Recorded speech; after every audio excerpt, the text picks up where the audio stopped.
Hey, so I had a gentleman ask me the other day.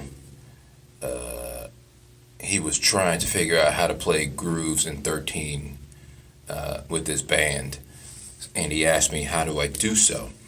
So I quickly explained to him how things were done, or how you should go about trying to play a groove in 13.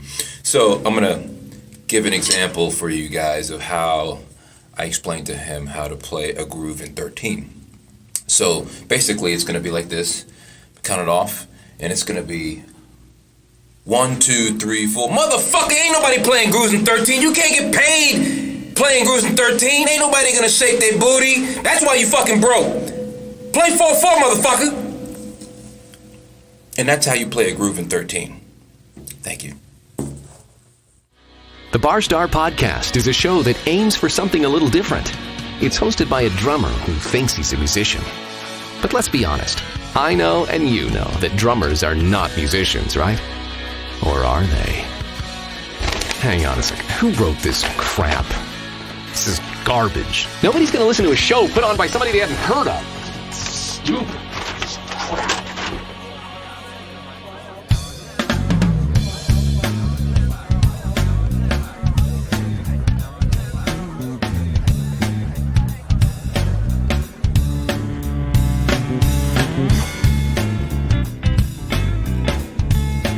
Hello.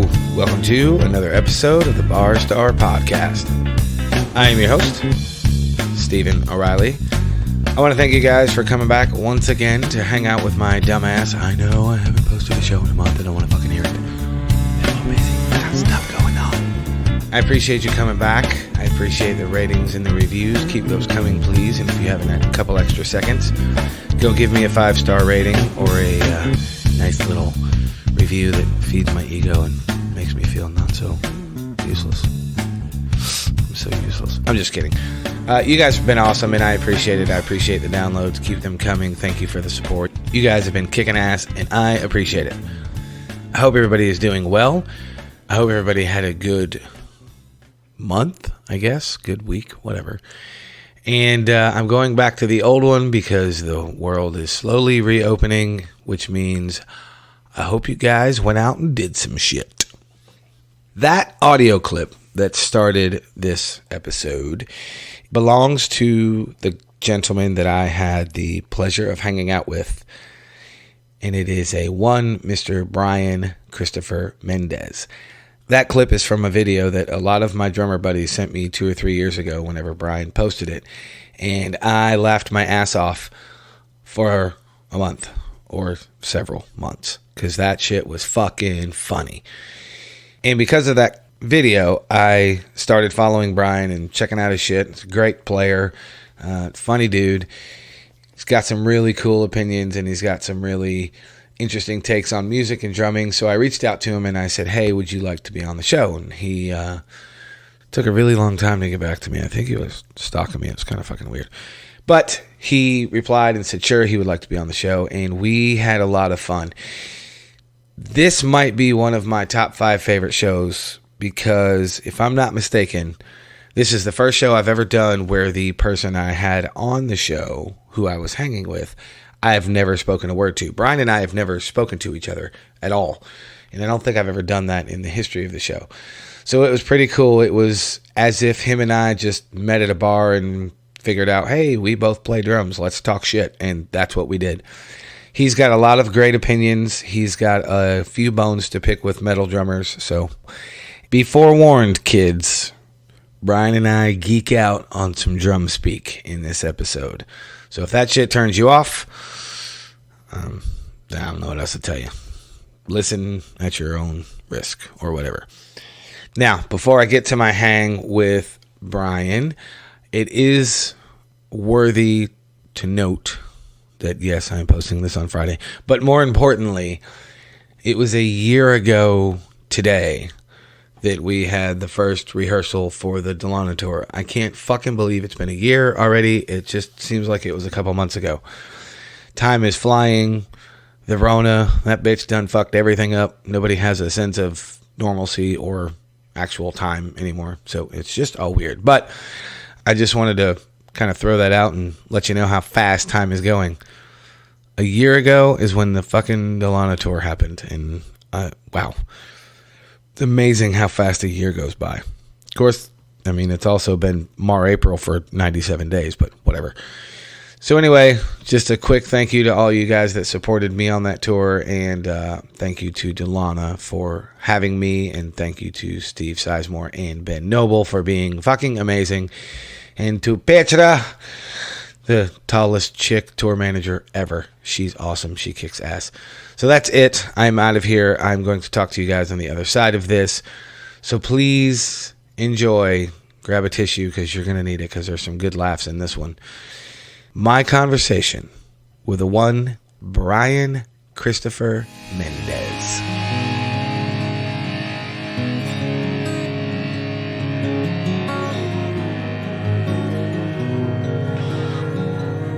Recording the call. Yes. All right, cool. I'm supposed to tell you. I like them drums, by the way. I actually get to tell you that in person. Them shits is pretty. Stop rubbing them. You're going to make me want to rub. All right, so I am looking at a very handsome drum kit. Oh, and this dude too. Hey. Oh, that's cold-blooded. Hey, man. That's cold-blooded. I'm just kidding, man. I am chatting via, however you say that word. I don't really give a shit. With a one Mr. Brian Christopher Mendes. How are you, my friend? Man, I am fantastic. Awesome. You? Dude, I'm good. I can't complain. Nobody'd listen anyway. This is true. So before we do anything, I want to say thanks for taking the time to chat on my silly little podcast. It is my labor of love, and I've gotten to meet some really cool people on it. And before we go anywhere, let me tell my 7 or 8 listeners I have now. I'm just kidding. I have a few more than that. How I discovered you.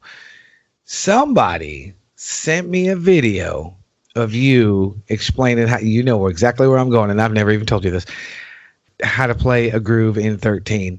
And man, I laughed my ass off for a month over that damn video. That shit made me laugh so hard. That shit was awesome. So before we start anywhere, what made you decide to do that video? Because that shit was awesome. Man, all right, so it was, the result was very unintentional, man. Like, it was a joke that I thought literally a couple of friends of mine would laugh at. You know what I mean? Right, like right. I was having a rehearsal.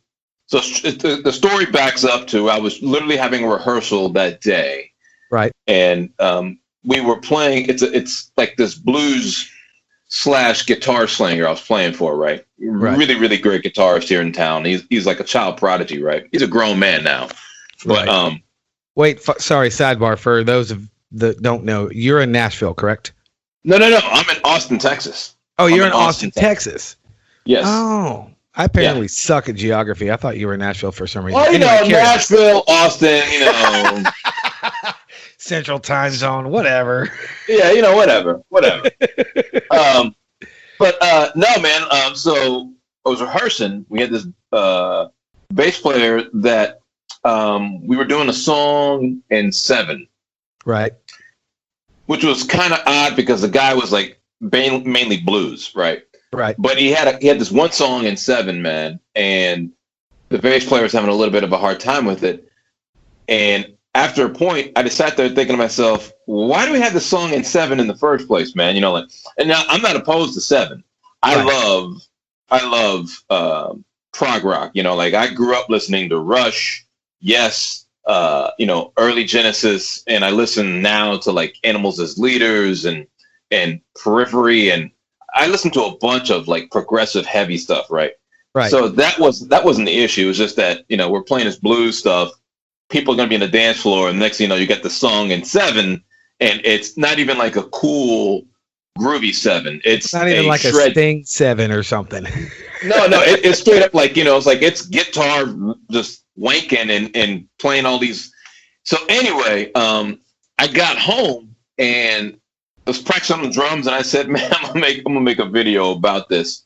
But then I realized a gentleman had already made a video like a year before me talking about 7. And the joke was, it's really easy to play in 7. All you got to do is just count 1, 2, 3, 4, 5, 6, 7. 1, 2. Right? It was funny as hell. And he goes, man, you can do that. He started demonstrating all these different, styles of music playing in 7. And he was literally playing 7, right? So I was like, oh, I can't do that, man. But when I'm feeling drummers right now laughing their asses off at that. Yeah. And I said to myself, well, I can't do that, man. But, I need to stay true to what I was originally thinking was like, man, come on, man, let's just play the damn song in 4/4, right? And so I made up this story that, the student of mine asked me to play the groove in 13. And when I did it, I posted it, and I literally thought, man, like it's a geek thing, right? It's only some people are going to get it, and only some people are going to care. So I was thinking, like, I literally thought maybe I get like 7, like, I didn't even think about shares at the minute. I just thought people were going to laugh, comment, and I would get maybe 10 tops, 10. Right, like some of your friends would like it and stuff like that. Yeah, dude. And literally, the first person to share it was this bass player buddy of mine. We call him the King meme because this dude, all he does is all day, dude, is just post memes, right? And like the most raunchiest of memes too. So he shares it, and then I guess about 30 minutes later, man, I look back on Facebook after I get done taking a break practicing. Right. And at this point, it had like 300, 500 views and 200 shares. And I was just like, wait, what? And like in 30 minutes, man, I was like, whoa, this is strange. And then like within an hour, it went to several thousand. And then I stopped paying attention at a moment. And then my brother hit me up and he goes, dude, are you following this? And I'm like, following what? What's going on? Like something happened in the news? What happened? And he goes, dude, you're viral. I said, what? And I go looking back on, and like this is like, like after I posted it was probably about 5-6 hours later. Right. And I'm now looking at 250,000. No shit. Like that, man. I was like, whoa. And by the end of the weekend, so I did that like on a Thursday or Friday, and by Sunday I had 500,000 views. Damn. And I forget how many thousands of shares. And now it's got, I think, 5 million views. Nice. Like dude. I still keep getting notifications saying somebody commented on your video, and I go look, and I'm like, oh, that video? Like, really? Like, oh shit, yeah, man. So like, I literally thought I would get 10 laughs, and it. Yeah, look at you now. You're one of them viral kids. Well, so you say you met me through this video. Literally, I had probably 1,300 friends, and within that week, I went up to like something like 3,500, 4,000, and nice. I can max out right now if I wanted to. For some strange reason, I just can't bring myself to max out my friends. So I got like people that have been waiting, and it's nothing against them. If you're one of those people that you're waiting, that you sent me a friend request 2 years ago and I never answered.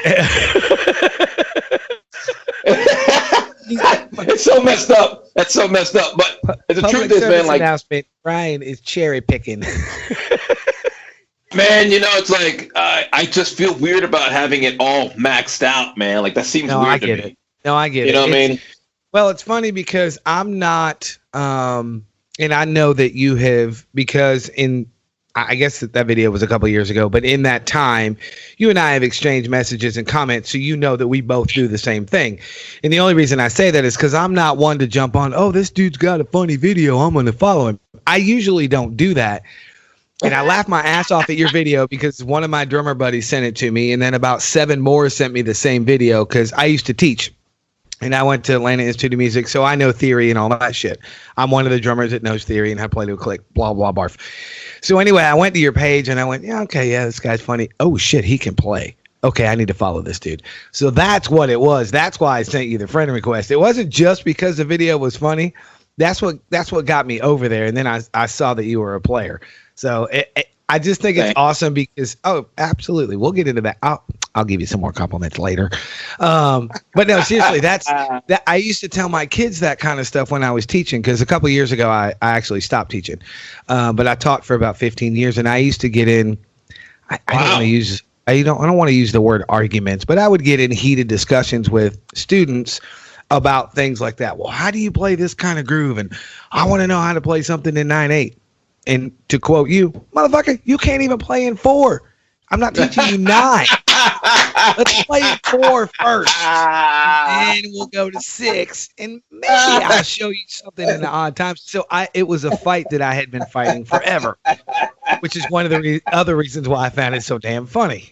Oh, shit. But, man, unfortunately, I don't call this talking shit. I just call this the truth. There are a lot of cats out there, man, that don't want to put the time in, man. So it's like, right. And I understand, man. It's like sometimes you want to play, but you have to understand that you have to put the time in. You have to put the work in. You have to put the practice in. You have to understand that you have to have control over this before you decide that you want to go play this. You know what I mean? And so it's absolutely. Like, and then people think they can, and you're like, nah, bro, you can't. Yeah. You need to rethink your career path, brother. Man, when I first started, I started kind of late playing. How old are you now, if you don't mind me asking? Man, I just turned 47 2 weeks ago. Yeah. Well, happy belated birthday and my favorite number. Everything to me is 47. I don't know, because it rolls off the tongue. Man, there's 47 motherfuckers on the stage. These guys suck. I've always used that number. I don't know why. Wu-Tang. Yeah. Wait, no, I did not say Wu-Tang sucks. No. I don't say anybody Wu-Tang rules, but like there'd be 47 motherfuckers on stage. I got it. Oh yeah, no. That's good shit. So I'm glad you went there, because I was going to ask you that. What do you mean you started late? Were you in your teens or? Well, yeah, I started late. I started playing music early. I knew I wanted to play music at a really young age. Right. I had a sax like in the 4th grade, and I quickly realized, yeah, this ain't it. And then, but I dug it. You know what I mean? Like, I'm a child of the mid 70s and early 80s. And yeah, 80s. You and I are the same age. I'm 45. Okay, yeah. So I'm just parody, though. When I was a kid. I'm sorry. Go ahead, man. Well, if you could see all the gray out here, saxophone when I was a kid was really relevant in a lot of pop music back then, right? So yeah, for sure. I just like when you're in 4th grade, all you want to do is immediately start playing. Like I had this image in my head, like I'm gonna get out there and start blowing, and it's just like you're like, oh shit, man, and I gotta practice scales. So fuck that. Like I want to blow. So I get it. Then I got a guitar, and at this point, AC/DC had just came out with Back in Black. And I wanted to be Malcolm Young or Angus Young, and or a little bit of both, because I love both they're playing. Right. And yeah, this is like 80, and I was living in Mesa, Arizona at the time, and lessons, man, were whack, dude. Like kids don't know how well they got it today when it comes to lessons. No, sir, they do not. like you can all these kids that are metalheads or hip hop or whatever they may be into. They bring in, they were bringing in tapes or CDs, whatever, MP3s. But, now you're bringing in a file for your teacher to listen to. Like, I want to learn this. And the teacher goes, okay, let me figure this out. When I went to start taking lessons for guitar in 80, it was like, yeah, no, kid, you're going to learn this. And I was the only kid with an electric guitar at this lesson. picture, the 80s haven't blown up yet. This is 1980. MTV was 1 year away from starting, right? So I went to this class, man, and there's like 5 other kids that all got acoustic guitars, right? And I'm sitting there with this electric guitar and a little pig nose amp. And the first thing the teacher's like, all right, this is an E chord class, and it's like straight up like Leave It to Beaver, man. I'm just like, man. And even at 7 years old, I just was like, yeah, this is bullshit, So I'm sitting there and I'm like, all right, E chord. I'm like, ah! And everybody turns and looks at me, and he's like, yeah, I'm gonna need you to turn that down.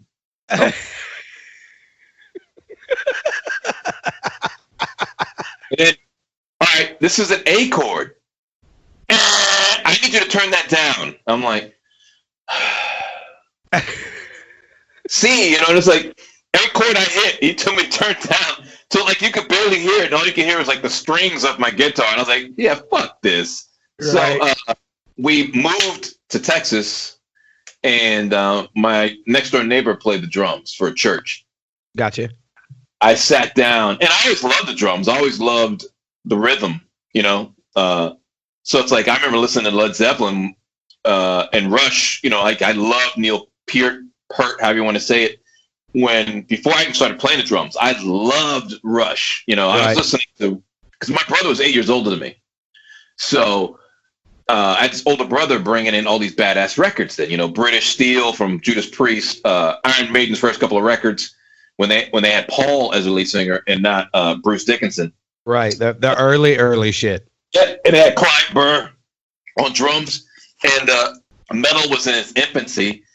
I was listening to all this stuff, but I always loved the drums, like R&B, early Cameo, of course, all the Motown stuff because my mother. But I was listening to a lot of R&B, the beginnings of rap and heavy metal and rock, pop music, of course. Right. And I always loved the drums, man. And when I saw my neighbor playing, I was like, okay. And then I sat down, and that was the thing. I sat down, was like, I was like, oh shit, this is it. I was literally able to play the drums, man, because I kept fantasizing about playing them, and I was dissecting it even before I started playing. I was like, all right, I didn't know anything about music, but I knew you counted. I knew you counted, right? Like I knew you counted 1, 2, 3, 4, and I basically said, okay, if there's 1, 2, 3, 4, that means 1, 2, 3, 4. So I started dissecting. My foot is on 1 and 3, and my hand is on 2 and 4. This hand's on 1, 2, 3, 4. Right. Right. Yeah. 1, 2, 3, 4, and it came together like that. It was easy. It was easy. That's awesome. At that point, I started begging my dad for a drum set, and my parents were dead set against it. So I didn't get a drum set. And at this point, I'm in junior high. I'm in 8th grade. I got you. And then I didn't get a drum set until I was in 10th or 11th. And he finally bought me this piece of shit CB700. Oh, dude, it had no bottom heads, and it had these hydraulic heads that the guy that he bought it from probably put on there when he bought the kit and never changed them out, dude. So I had those hydraulic heads on there my entire high school, from like sophomore year until I was a senior, and I still had those heads on there. Oh my God. They wouldn't break. So it was just like, that's the power of them hydraulics. Them shits don't break. yeah. And they sound like I can't stand them, man. I don't understand. Anyway, that's a whole other story. I wanted to be a drummer, but I also wanted to be a illustrator. Right. I was really good at drawing, and my dad, for some strange reason, encouraged that, even though it's the same livelihood, right? Yeah. And I tried to get a scholarship to an art school up in Brooklyn, and I didn't get it. And it was a hell of expensive school. So my dad's like, well, what are you going to do? They accepted me, but they didn't give me the scholarship. Right. And I said, well, figured I'd just play the drums. He's like, the hell you will. You know, like, he's like, I'm gonna get you a job. I'll get you a job at the post office, and because he had a really high up job there, right? And he goes, until you figure out what you want to do, you just work there. And I'm like, oh, okay, you know, I let him bully me into doing it, and I did it for a year and said, this is bullshit, and quit. And then I went and played for this band down on 6th Street, which was like our main, you know, street down here for entertainment back then. Right. I was playing for this band that had a residency every Saturday night, which was, you know, fucking awesome, dude. This is when, you know, live music was just like, you know, and it's just crazy. And there's only one area for entertainment, so the street's always packed. And it was awesome. And wait, you're talking about back when people actually gave a shit about live music? That period of time? Yeah, yeah. Oh, okay. And rent was cheap. And yep. So but it was a band, right? And they were a bunch of fuck ups. And you know, my dad is military, man. He 23 years military, master sergeant. Right. And, you know, growing up, I was just like, man, fuck this. This is bullshit. And then, you know, when I got older, I realized that how much discipline had been instilled in me. Even though I'm an artist, I still have like a serious amount of discipline where, right. Hey, what time is practice? 12 noon or whatever the time may be. And then 2 hours later, man, motherfuckers are showing up. I'm like, yo, dude, where the fuck were you, man? You know, like, yeah, and they're like, yo, chill out, man, relax. I'm like, no, fuck that. You said, you know, 6 o'clock. It's fucking 8:30. And they go, oh man, you know, I had to go get a bag of weed, then pick up my girl, and then I realized, then I had to get, you know, a 12-pack. I'm like, man, fuck. So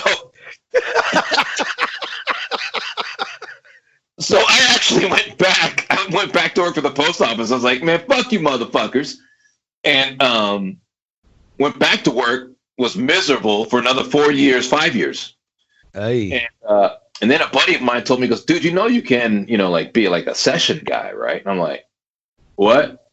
He goes, well, all your favorite drummers, you know, like Dennis Chambers, Vinny Colaiuta, Dave Weckl, all these cats, you know, you listen to, you got videos of, they're all session guys. And I'm like, oh yeah. And he goes, become a session drummer.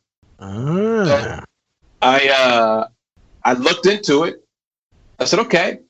And then I met a guy here in town that was like #1, played with Janet Jackson, Chaka Khan, Sheena Easton, you know, you name it, right? Right. And he offered me lessons. I asked him for lessons, and he's like, yeah. So he came over and he goes, what do you want to know? I said, I want to know if I can do this for a living. Because if not, I need to go take my ass back to college. You know what I mean? Like, yeah. I guess this is a long way around because I said earlier that some people don't know how bad they are. And they don't. And you know, if you just want to sit at the house and entertain yourself because you love it, hey, more power to you. You know, don't be delusional though about trying to make a living off of it or make it or think that you're going to be in some huge band when you know you suck. You know what I mean? Like if you want to do it because you love it. That's nothing wrong with that. You just have to be honest with yourself about the stages of musicianship you want to be at, right? Yes. And so I talked to him and I said, hey man, I need to know if I suck or not. And he's just like, what? I said, well, you know, man, like people have a vision in their head, but that vision may not correlate with reality. Right.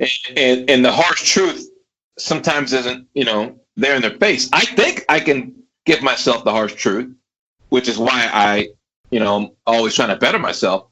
But, you know, I sat down and played and he's like, yeah, man. Yeah, no, you got a lot of potential, man. You can definitely do this. I'm like, all right, cool.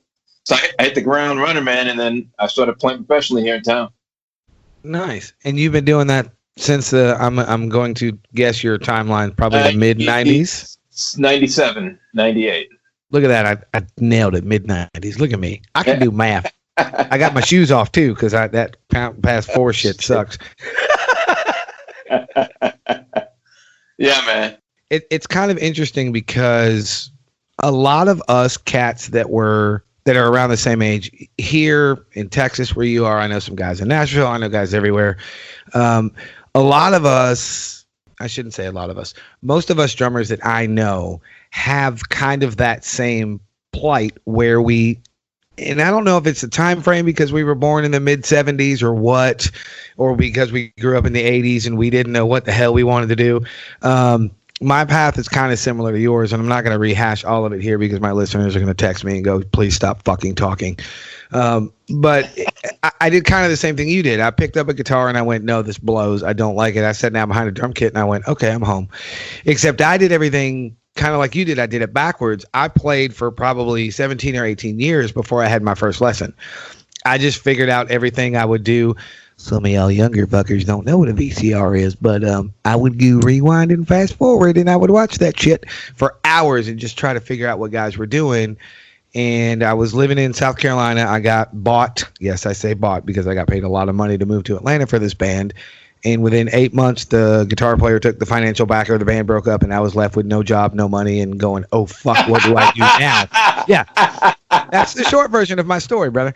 So I was having a hard time sleeping, which is nothing new for me, and I saw a commercial for AIM. So I went to the Atlanta Institute of Music when I was 29 years old. That was my first lesson, and I had to audition to get in. I think there's something, at least to me, as long as I've been doing this show and as many people as I've met over the years playing and touring and shit, there's something about that small window in the mid 70s. And I guess it's because when we grew up in the 80s or whatever, in the 90s, when everything was changing, because if you think about it musically, everything changed in the 80s and then everything changed again in the 90s. And I don't mean stylistically. I mean musically with production, in the way they were recording things and the invention of Pro Tools and all that kind of bullshit. That's my 2 cents. So it's cool to hear another drummer who's good and who knows how to do this shit and does it for a living that's kind of gone the same way so many other guys have. But I don't know if you've ever thought about it that way. It's a really long-winded answer to say I don't know if you've ever thought about it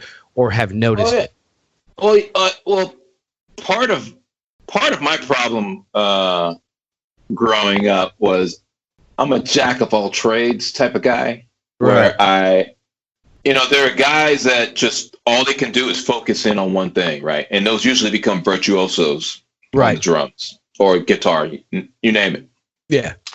I said in the beginning I didn't like guitar at first, but in high school, after I started playing the drums, I started playing guitar at the same time, and there was actually a point where I had to sell, or I had to make a choice.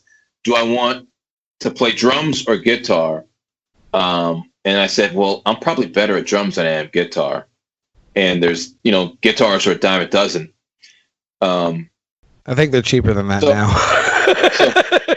so I literally sold. I had a couple of heads and cabinets, a couple of guitars, and I sold them all to get some professional drum gear. I had a professional kit. I didn't have cymbals and stands that I needed to. So I sold all that to buy that. But, part of it was I grew up, I didn't get a chance. I took maybe one or couple lessons when I was a kid. Right. The problem with living here in Austin at the time was everybody that was giving lessons was way south, and my parents weren't going to drive me way south, right? Downtown Austin. Gotcha. So I just learned by, sitting there and focusing on, I learned how to count. I said before 1, 2, 3, 4, but then I learned, 1E and all that. Right. And I had a stick control book, and I would just sit there and, figure out stuff. But it wasn't until when I left the post office for the second time and said, I'm going to become a professional drummer, that I literally had to start over. I didn't have bad habits. I just didn't have the correct habits. Right. Right. So I literally just started working on my technique, molar technique, where I would sit there for hours, man, hours on end with a pad and just a stick, no drum set, and just practice the molar technique, man, letting the stick bounce, right, dropping it, I don't know how many times, and just, I really focused and I said, well, if I'm going to do this for a living, I can't go on stage looking like I suck ass. I just refuse. I refuse to suck, man. I refuse to suck. And so I just, to this day, I still practice a lot of technique, man. I'll sit there and just work on my molar. Back to basics, you know, when sometimes I'm like, why isn't this working? Like, I'm trying to do something intricate. Right. Like, you know what, man? Let's go back to basics here for a second. And figure out why this is not clicking. Yeah, you know, and I realized, oh, you know, I was getting a little lazy with my hand. You know what I mean? So right, that make sure it's in the correct position, and then boom. You know, now technique's not everything. You got to let yourself go, but you have to be able to develop the technique to where it's second nature, to where you don't have to think about it. But sometimes, you know, I got sidetracked. Part of you know, my problem is I'll play drums for a minute. I'll play guitar for a minute. I'll try to do these videos. I'm never constantly on the drums, and I'm never constantly on the guitar, and I'm never constantly, you know what I mean? Yeah. And it's good or bad, depending on how you look at it. If I wanted to be Vinny Colaiuta, then it's bad because I didn't put the time in. Right. You know what I mean? Oh, but, absolutely. I get that. In my line of work, man, I don't need to be Vinny. I do like practicing that type of shit. You know, like when I'm here at the house, I'm practicing weird shit. But I never play it on the gig, man. Like, you will never catch me ever playing any of those licks or fills or anything. And I'm not really into licks anyway. But I played a lot of top 40 singer-songwriter, country, R&B. Everything is pop oriented. Right. I do play in a metal band, but even then, that one is a little bit more groove oriented. It's actually not little. It is. It's heavily groove oriented. Right. So there's not much reaching out. You know what I mean? So meat and potatoes. Yeah. I get that. It definitely makes sense. I think that listening to you and what keeps clicking in my head is, for me personally, I did everything backwards. I developed my feet first, and one of the first bands I was in was a borderline death metal band. So I was double kick all day long, but I couldn't do a single stroke to save my nutsack. It was dumb. So when I went to AIM at 29, I had already been touring and all this kind of shit. Nothing, what's the word I'm looking for? Nothing of note, but it was great to go tour and make money and shit. And then I go to AIM and I had to audition to get in there, and I went, wow, I fucking suck. I don't know how to do anything. So the reason I bring that up is because I think it's cool that when you start to expand your knowledge and you start to grow your head in a good way, not in an egotistical way, you start to go, oh, I will never play this, but this is good to have because it's going to lead me into this direction or down this path, or build my toolbox to where if I get in trouble on stage, I have 100 tricks to get my ass out of trouble where nobody will ever know. And Okay. Yeah. No. I was just going to say, I think that's one of the cool things about playing a lot of those more complicated stuff. Some guys do it to show off and have a wank fest, and other guys do it to build some sort of, I used to teach my kids all the time, if you don't have a mental toolbox, you're going to get on stage and you're going to shit the bed and you're not going to be able to get out of it. You have to have some sort of trickery, so to speak, to get out of it. I have 17 versions of the same lick. I didn't use 47 because 17 is the actual number. It's the same lick and it's the same fill, but I can put it in 17 different ways to get myself out of a pop tune or a country tune or an R&B tune. I suck at jazz. I hate that I suck at jazz too because I like jazz. But I can use that stuff, and I think a lot of drummers also miss that. And I don't know why I got off on this tangent, but I think it was because you were talking about licks that you practice, but you'll never actually play live. Yeah. I try not to do licks either. One of the things I always wanted to do with my drumming is have command of the language, right? Right. Not so much licks. Because I would have buddies say, "Oh, just do this lick, and do this lick, man, you'd be gold." And I'm like, "Yeah, no, I feel more comfortable." Not to say that I'm going to reinvent the wheel, no. But what I'm saying is, I don't want to do a lick and you go, "Oh, that's a gad lick," or that's that's a Vinny Colaiuta lick, or that's a. I wanted control of the language, and then you're able to manipulate your speech the way you want it to. Yep. It comes across to what you're trying to say, not what you're trying to say through a Vinny or through a Weckl or anything like that. Yeah, like all those cats, they have that language because they mastered other things. You know what I mean? It's like, oh, for sure. They came up, the reason that they're these licks is because they took something else, further out, with the language they were learning. So like a lot of the times when I'm sitting, you mentioned earlier. Stop rubbing them, damn it! Stop it, man! I love. Hey, wait, hold up! I don't get to say this often, but I know that you've commented on before. Don't make me go out to the garage and get my Gretsch out.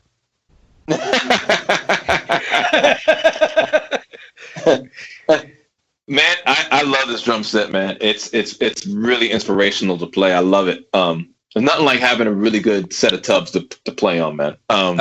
For sure. But I think it's really important just to be comfortable with a language and or the rudiments, the basic rudiments, and take it from there. And there are times, man, I'll sit here for hours on end, and I'm doing something really simplistic. It's all about the simplicity. And then about a week later, I'm speeding it up, and then all of a sudden something comes out of it, and I'm like, oh shit, that was nice. Right. Yeah. I sit there, and then I'll figure it out, and then now I'm moving with that. You know what I mean? So it's like I always say, just practice the basics, man. Practice the basics, and I hear that from a lot of the guys that I grew up, watching and loving. It's like you remember the not saxophonist, trumpet player. Unfortunately, he's dead. Roy Hargrove. Died pretty young.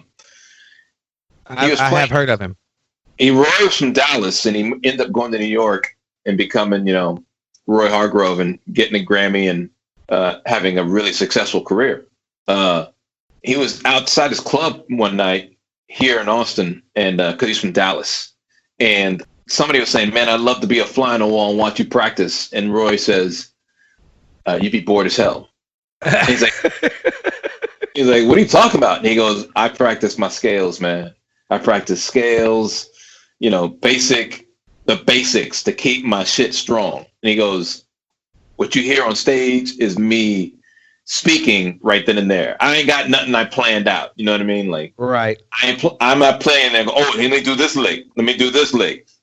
I'm literally composing in my head, and then boom, pull it out.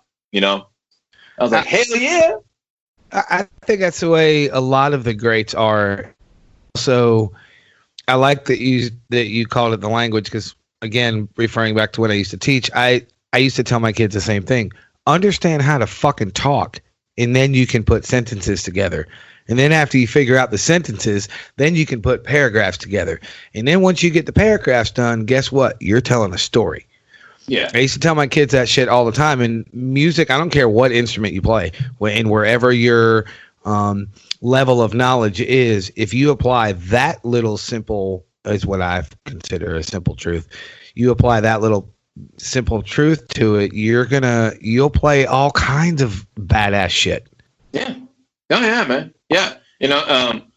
I lived out in LA for a minute, and I teched for a drummer, phenomenal drummer, just jaw-dropping physicality, vocabulary, and it just changed the game, and I'm teching for this guy, and we would sit down every once in a while in his room, and he would do something, and I'm like, "Man, how do you do that?" And he's like, "Shit, I just do it." I mean, he could lift. He didn't have licks, man. Like, this cat didn't have licks. He just had this ability to just muscle out anything he heard in his head. Right. And I mean, like, at speeds, you're just like, damn. You know what I mean? Like, for me, it'd be like, okay, oh yeah, hold up, what was that? And then I'd be like, for 45 minutes going, okay, finally I get it. Yeah. This motherfucker's like, yeah, just go, it's incredible. And some people just have that connection between their hands their feet and their brain. Oh, for sure. Just they can pull out anything they like. They just have complete control of their body. For me, drums is very it's repetitive. It has to be ingrained into me before I can feel comfortable. And now grooves, I've always been comfortable with grooves. Hand stuff is late in the game for me. Like I started practicing my hands in my mid-20s. You know what I mean? Right. Like before, I would just play in the garage and I'd just be like, you know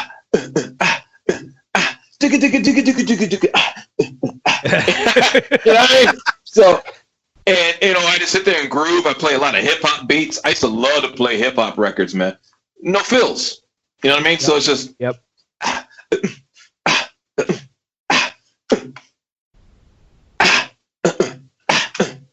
No, and it's a conversation between the foot and the hand more than it is anything else. For sure. And so groove comes really easy to me, man. Like I can come up with a groove like that to start playing something. Grooves for some reason come really easy to me. Right. It's the hand shit for me, man. It's what gets a little complicated. No, I get that. And like I said earlier about developing my feet first, I had the same. I shouldn't say had. I still have it because there's shit I'll do, or I'll listen to a record that I did before years ago or whatever, and I'm looking at the liner notes going, did I really fucking play on this record? Holy shit, that is my name. Fuck, I did play that. Damn it. How did I do that? So then I'm trying to whip some shit out. There was and I don't know if you've, and I'm swear to God I'm not plugging myself, but I don't know if you've seen any of those cover videos I've been doing the past few weeks. But 3 or 4 of them were I covered myself. I did songs that I had recorded 10 years ago. No, I'll tell you why I did it. This is the only reason I bring it up, because as a drummer, you'll appreciate it. Most people were messaging me going, wow, you really are an arrogant prick. And I'm like, you either get it or you don't. If you don't get it, I'm not going to fucking explain it to you. I just can't. You are a prick.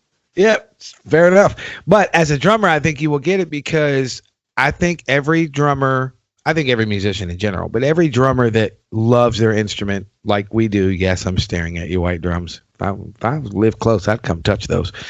You want to touch them now, don't you? I see it in your face. No, seriously, I think we all, you bastard. I think we all, as we grow as drummers and we learn new shit and we venture into different types of playing and even listening to different shit, we change as drummers without thinking about it. And I tried to cover shit that I literally, that's one of my stupid things on my show, literally recorded 10 years ago. I couldn't fucking play it. Yep. I sat down and I could not fucking play it. And I went, oh, this will be fun. Not to mention, could I not only not play it very well, the rig I used to record the record, the particular record I'm talking about, and compared to what I play now, I was short 9 pieces. I was short a couple toms, I was short a few effect cymbals, and I had 7 different fucking chinas when I recorded the record, because I basically took everything in the studio except the kitchen sink, because I wanted the record to sound great. And the record does sound great. I'm super proud of it, and everything on there is me playing. There's nothing that's been replaced or anything. But the point is, that's why I did it, and I said, this is going to be fun. And a lot of people aren't going to get it. My drummer buddies got it. They were messaging me going, yeah, I see what you did there. You're still a dickhead, but I see what you did there. But it was fun to try to go back and play all that shit to see how I've changed, not because I can or cannot play it, but because the thought process is different.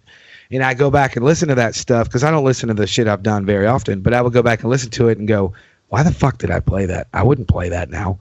If I was going to play that track, I would not play it like that now.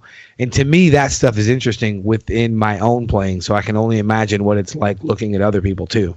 You know what I'm saying? Maturity is a motherfucker. Oh, sorry. And it's a great seasoning once it starts to set in. Oh, for sure. When you're young, there are those that understand when they're young, that have the vocabulary and the sense not to do stupid shit or play certain things a certain way. I'm not saying what you did was stupid. I'm just saying, when you're younger, I don't know, man. Like it's really easy for cats to be in a different mindset when they're younger and they have something to prove. Right. You know what I mean? Like your mind is such that you're not trying to be an arrogant prick. You know, you're young and you're ready to get it. You know, and you're ready to show the world what you can fucking do. And oh yeah, and that was my first 2 records. And you usually, and unfortunately, man, I have a bone to pick when it comes to metal, man, because metal now has changed, man. Like metal when I was growing up, metal, it was hard, and of course it wasn't as fast, you know, like and the double bass, but they had songs, you know what I mean? Like they actually had songs to where there was a beginning, a middle, and an end, and some of them had intros, and they were thought out and they were well put together. And they had a structure. And a lot of metal bands now, man, I don't care. I say it all the time. I can't get into death metal. I just can't get into it now. I love heavy stuff. Right. I just can't get into it because you can do it. I don't care if you can the entire song. When you start the song off that way and you ending it that way, you blew your load. You blew your load. I don't care that you can do that. That's a physical feat. That's really cool. It's a really cool feat. But now show me something musical with it. I agree. Coming out and going for the entire song, man. It's just like, wait, what? That's not a song, bro. You know, and that would have been badass had you started the song off maybe that way, and then then the rest of the song is this way, and then you bring it back, or the song started off that way, and then for the climax you do that, and then that's it. You know, right? Less is more. People don't understand these days, man, that just because you can do it doesn't necessarily mean you have to do it the entire fucking song. And I agree. You know, most of these bands these days, man, I'm done by the first verse. I'm like, you played every goddamn note. You literally, I mean, think about it, man. Like, no, you're right. You just played every note for the last, 2 minutes. You know, the song ain't even over yet. I'm like, nah, man, I'm out, dude. I'm done. You know what I mean? Like, I want you to wake up at 3 a.m. and I want you to hear this voice in your head. Ready? You played all the fucking notes. There's none left. Yeah, man. You know, and on top of that, so, it's interesting watching the evolution of metal, especially from being there. I wasn't born when Sabbath came out. Sabbath came out 68, 69. Right. But I was born shortly after. And so metal really didn't exist. Black Sabbath was around. You had Blue Cheer, who they argue was the first one to have that sound. But, metal didn't start until Judas Priest. Black Sabbath was the first, but then you had Judas Priest, Iron Maiden, that wave, and they sang. And then immediately after that, you had thrash metal start, right? And those guys weren't really singing, but when you listen to their vocals now compared to speaking to the vocals of metal music now, it's like, oh, they were singing. Oh, yeah, for sure. Like when you listen to Tom Araya back in the day, that didn't sound like singing, it just sounded like, some like kind of like weird screaming, or just yelling into the mic. He was basically yelling. Tom Araya likes to yell. He does a very great yell. And James was singing, for Metallica. Right. He, of course, focused in on his singing, in the latter part and has gotten better at it. But right. And then you had Henry Rollins and Phil Anselmo, and they took it to a whole nother level, right? Well, Phil took it to definitely another level. Yeah, Phil doesn't. I don't care about him personally, but I don't think he gets enough recognition for how well he actually can sing. Oh, dude, well, Phil is the reason why Cookie Monster vocals just went. You know what I mean? Like until because when Pantera came out, Phil was singing. Yep. Phil was actually really singing and hitting high notes and shit. And because Pantera, a lot of people don't realize this. Pantera's, of course, a Texas band, so they were down here a lot. They were a glam band, dude. Straight up fucking glam band back in the day, man, with bouffant hair and bouffant hair and blue spandex. Yeah, dude. One of the local head shops down here, man, had Pantera posters, and I just remember going in there, dude, and I'd never liked hair metal. You know, like there's a couple of songs, of course, that are classic or timeless. Right. But I was always listening to thrash metal. You know, like if you were listening to White Lion, and insert Poison, any of that type of stuff. Right. I was listening to Metallica, Slayer, Anthrax, SOD, Overkill, to the answers for that metal. But these guys, man, they wrote songs. Even Pantera, when they were really hard, they wrote songs, and they had they climaxed, and they told a story. And then at this one point, man, like Morbid Angel, this is like, just like I said, man, it's an incredible feat. But if I sat and watched the guitar, it's just going,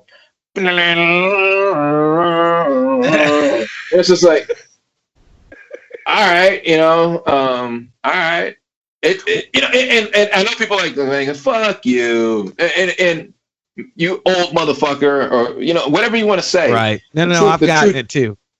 The truth is, man, write songs, motherfuckers. Write some goddamn songs. Like think about what you're doing. It doesn't have to be brutal. Like I knew this one bass player is like, it's always got to be brutal, man. It's just got to be brutal. I'm like, all right, man. Yeah, the massive eye roll. Well, and I'm going to add something to that in your. To have your what's the word I'm looking for? To have your back on that. I get it. You're fucking mad. The fuck are you mad about? You're not telling me why you're pissed. You know what I mean? That face tells me that you agree. Because like you said, you're not telling any stories anymore. Back in the day, they would tell you why they were pissed. Now I'm fucking mad. What are you mad about? I don't know. I'm just fucking mad. Okay, I get it. I'm with you on that. I'm like, okay, whatever. Well, man, it's I understand. Like when things happen, when something new comes out and changes the game, then it starts moving that direction. A lot of people want to do it. Right. The whole Cookie Monster vocal, it was cool when it first came out because it wasn't through the entire damn song, and it wasn't to the point where you couldn't understand the fucking words they were saying either, man. It's like if I hear a song and I can't understand anything you're saying, you suck. As a vocalist, you suck because you have one job, which is to get up there and sing a song, and I need to be able to fucking understand what you're doing. Like if I can understand what the guitarist is doing, I can understand what the bassist is doing, I can understand what the drummer's doing, but I can't understand what you're doing. All you're doing is just like. I'm sorry, guys. Like I know you're like, hey, fuck you. But the truth of the matter is, motherfucker, I can't understand a word you're saying. And like that makes no sense. And what's up with the logos? Looks like goat-jism. You know what I mean? Like straight up, just you can't understand a word.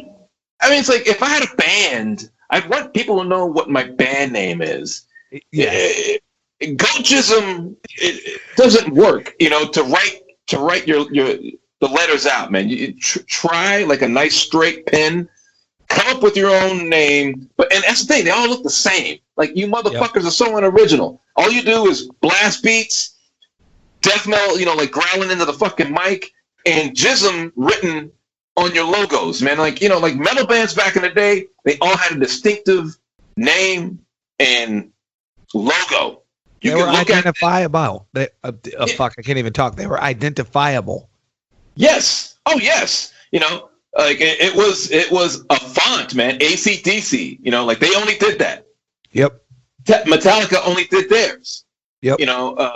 These bands did their thing, and that's another thing I have a beef with. Like these metal bands, it's like they're not original, man. You're coming out there, and like I said, I'm not putting down your physicality or your musicality of the instrument because I can't do that. In order to do that, I have to spend way too much time on that, and I play too many other things to focus in on. So I'm not saying I can't do it, or I can do it, and I just choose not to. I can't do it. That shit is, fucking hard. Intense. Yeah, but just because, like I said, just because you can do it doesn't mean you have to do it the entire time, guys. Start thinking about the song, man, and start thinking about your fucking vocals. It's like the only time we understand what you're saying is in between songs, like this next song is called, and it's like, and then the band's like, fucking, you know.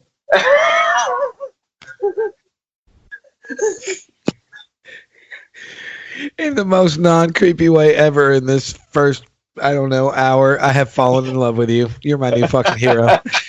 I've been saying that shit for a long time, and I the only thing I will never say anybody sucks. That's just my personal thing because No, they don't suck.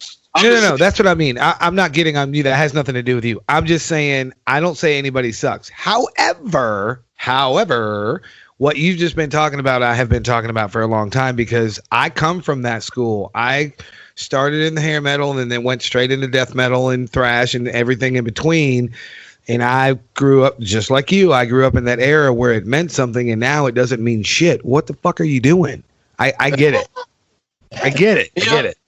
You know, and I think a lot of drummers, I think a lot of musicians. One of the great things about when I was a kid, and you heard all these pop bands, and people would make fun of them. You know, in every era, somebody's making fun of whoever's big, right? That's just the way it goes. Oh, for sure. But there's one thing that people don't realize that are purists, which I think is very important. And this is going to go beyond. This is going to go with a lot of things because I think it's so important. I think musicians owe it to themselves to not just focus in on what they love, and you need to love other things too. You know what I mean? Oh, so, for sure. You know, like I listened to metal growing up, but I also listened to R&B, hip hop. I listened to country. I listened to early country, like Patsy Cline. I loved Patsy Cline when I was a kid. Johnny Cash. And those are cliche. The reason why they're cliche is because there's a reason why Johnny Cash is so fucking big. He's fucking Johnny Cash. You know what I mean? Right. Back then, you know, he wasn't a T-shirt that you bought at fucking, you know, Target. And you had to be really into Johnny Cash. You know what I mean? And yeah, you had to actually go see him and buy that shit. You know, but this was one thing is these guys, all these guys that I grew up listening to, they listen to other styles of music, you know, and you got to understand when it comes to like metal, especially metal, because metal can be some blockhead motherfuckers. You right. You got to understand something, you know, like when rock music came out with Led Zeppelin, rock and roll, but rock, right? When rock and roll is definitely lighter. It was considered heavy. Led Zeppelin, not Zeppelin, but you know, Rolling Stones and Yardbirds and stuff like that. When Led Zeppelin came out, nothing was like that, right? And everybody wanted to be John Bonham, and they proceeded to beat the shit out of the drums. And slowly, rock drumming had a lot of finesse, and then it didn't, right? You just had guys that were just because they didn't take into consideration the upbringing of these other drummers. Right. These guys were all emulating blues and ended up playing what they were playing. But they wanted to be blues bands, all of them. So they were listening to black music, and they were listening to soul music. They were listening to of course, rhythm and blues, and that's why they had such a great feel, and jazz as well. You know, like they were listening to jazz, singer-songwriters. A lot of, you know, like when you have a different background, you're able to have a different voice in the music that you're playing. Oh, for sure. And that all these metal drummers would have nothing but benefits if they started absorbing other styles of music. Your drumming would just fly out to the next level.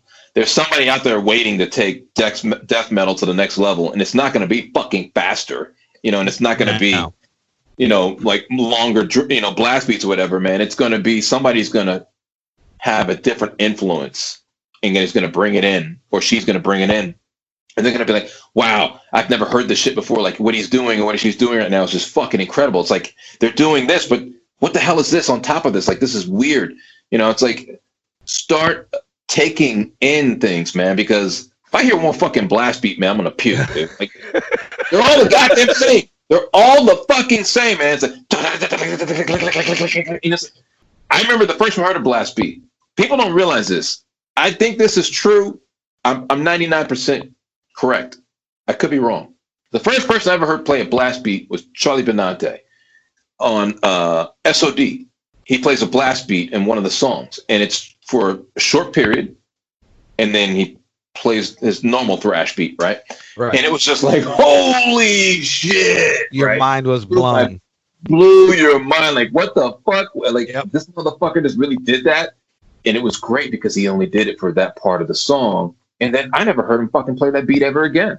You know, only when he plays with SOD. Didn't even play it with fucking Anthrax. You know what I mean? Nope. Uh, No, but I do remember being 13 or 14 trying to figure out Antisocial and thought that was the hardest groove ever. It's like, I can't fucking do that. That shit's too hard. How do you do that shit?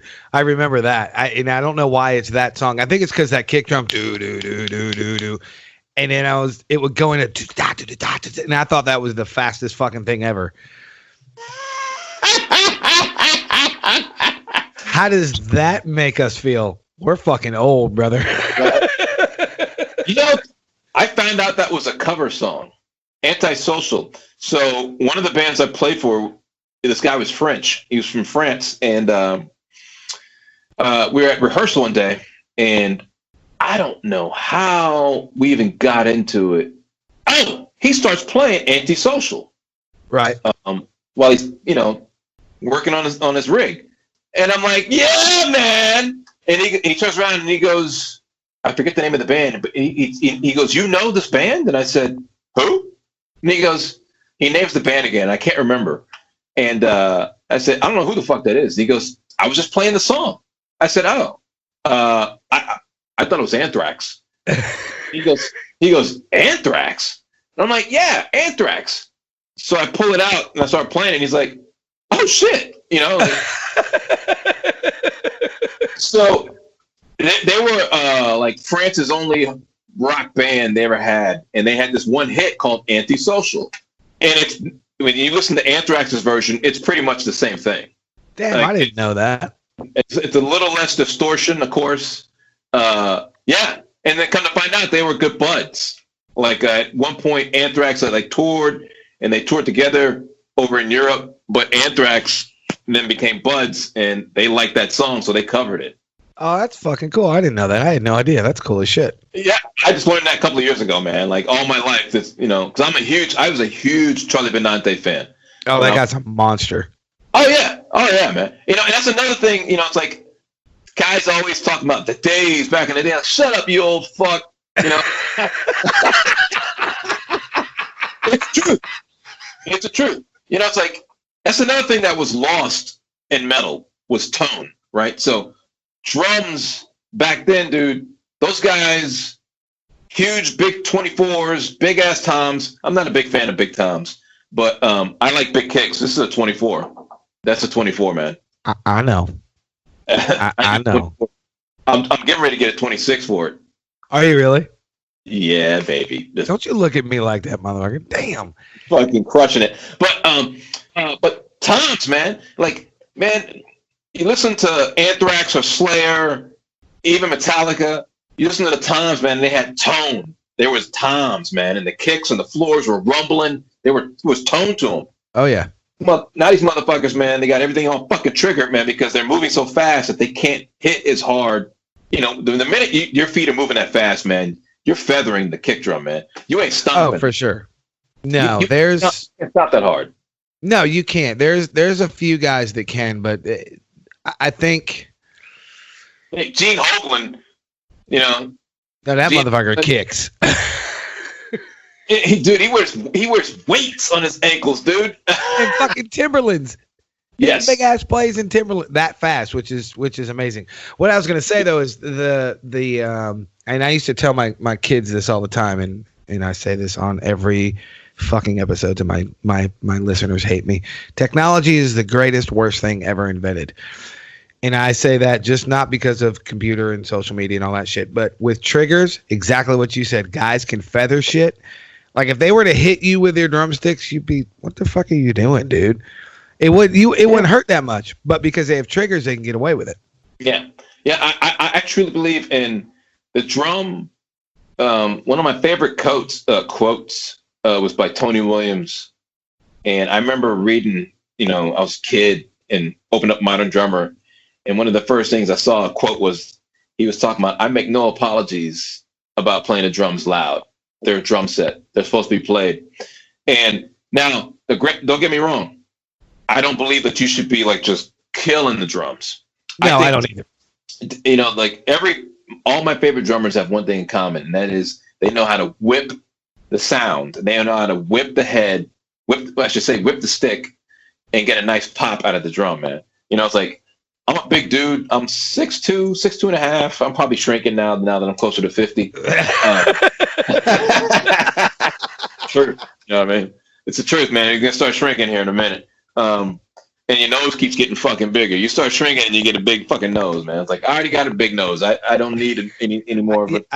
Dude, I'm right there with you. I don't need any fucking help, and I'm 5'9.5" on a good day. So fuck you and your big 6'2" ass. You know, but I'm also you know, like, because of the Rona, I haven't been working out as much as I used to, but I'm a pretty big dude, you know, as far as musicians go. And Rona, never heard of her. She's a bitch though. Right. And I use really big sticks. And people always freak out when I play a singer-songwriter gig and they're looking over like, you gonna really play with all that stuff? Yeah, don't worry, man. I'm good. And depending on the gig, I play accordingly. But I believe that the tom and the snare, the kick, they all need to be hit at a certain way to make the drum sound right, man. Like, there's nothing worse to me than when I go see somebody and they're piddle paddling back there. I'm like, man, quit being a little bitch, you know, hit the motherfucking, and I'm not saying don't kill it, you know, because there's a fine line between being able to pop and just hitting too hard. Yeah, you know and trying to break your hardware.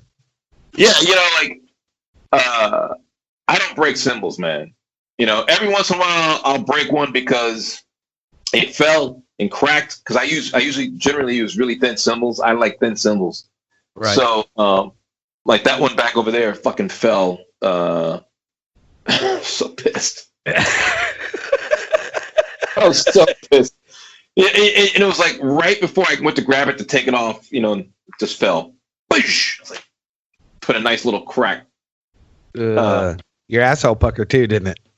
Yeah, but you know, like I hit hard, but there are no dings in my heads, man. You know, like, these heads will be on there for a long time. Right. It'll get to the point where, you know, like, the snare drum will start to sink a little, and I don't even go that far, you know, unless it's the practice snare drum. But all my kits or the snares I take out, you know, my heads are. I try to switch them out like every probably 2 to 3 months. Right. But I was gonna say I get accused of the same thing. It's my fucking O'Reilly's coming. God damn, he's loud. No, I'm not loud. I know how to fucking tune my drums. I'll say it again. I know how to tune my drums because I don't know. You're supposed to fucking tune them, and that shit drives me nuts when guys don't know how to tune their drums. And I'm like you. I don't break a whole lot of shit. Oh my God, I love you so much. Thank you very much. My amazing hot wife just brought me an amazing hot cup of coffee. I love your face. Oh, and she showed me. Hey, girl, what you doing? Show. But no, I don't overplay as far as volume. I used to 20 years ago. I've been playing about 33, 34 years. So about 20 years ago, I used to play exactly what you were talking about. Kill drums. I was that guy. And then I went, oh shit, you can actually hit hard, get the right tone out of a drum, but you're not trying to kill the drum. So I understand you completely. I think you're my long lost brother. Hi, how you doing? Yeah, you got to. First of all, you got to get good gear, man. You know, that's another thing I see all my metal buds suffer from is they don't know good gear, man, and they just don't buy it. You know, they'll buy a bunch of crappy gear and save up the extra cash, man, or the extra credit or whatever you want.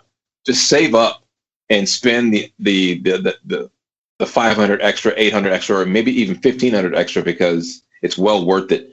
In certain cases, it is. Certain cases, it isn't. Man, I got one kit, dude. It is a phenomenal kit, and it's a $1,500. Yeah, it's like actually, it's $700. I bought 2 of them together to make to have more choices, and so I bought a kit that came with a 13, 16, 24, Right. And then I bought another kit that came with a 20, 12, 14. That way I can have 10, 12, 14, 16, 24, or 20. Right. So each kit one was 700 and the other one was 600.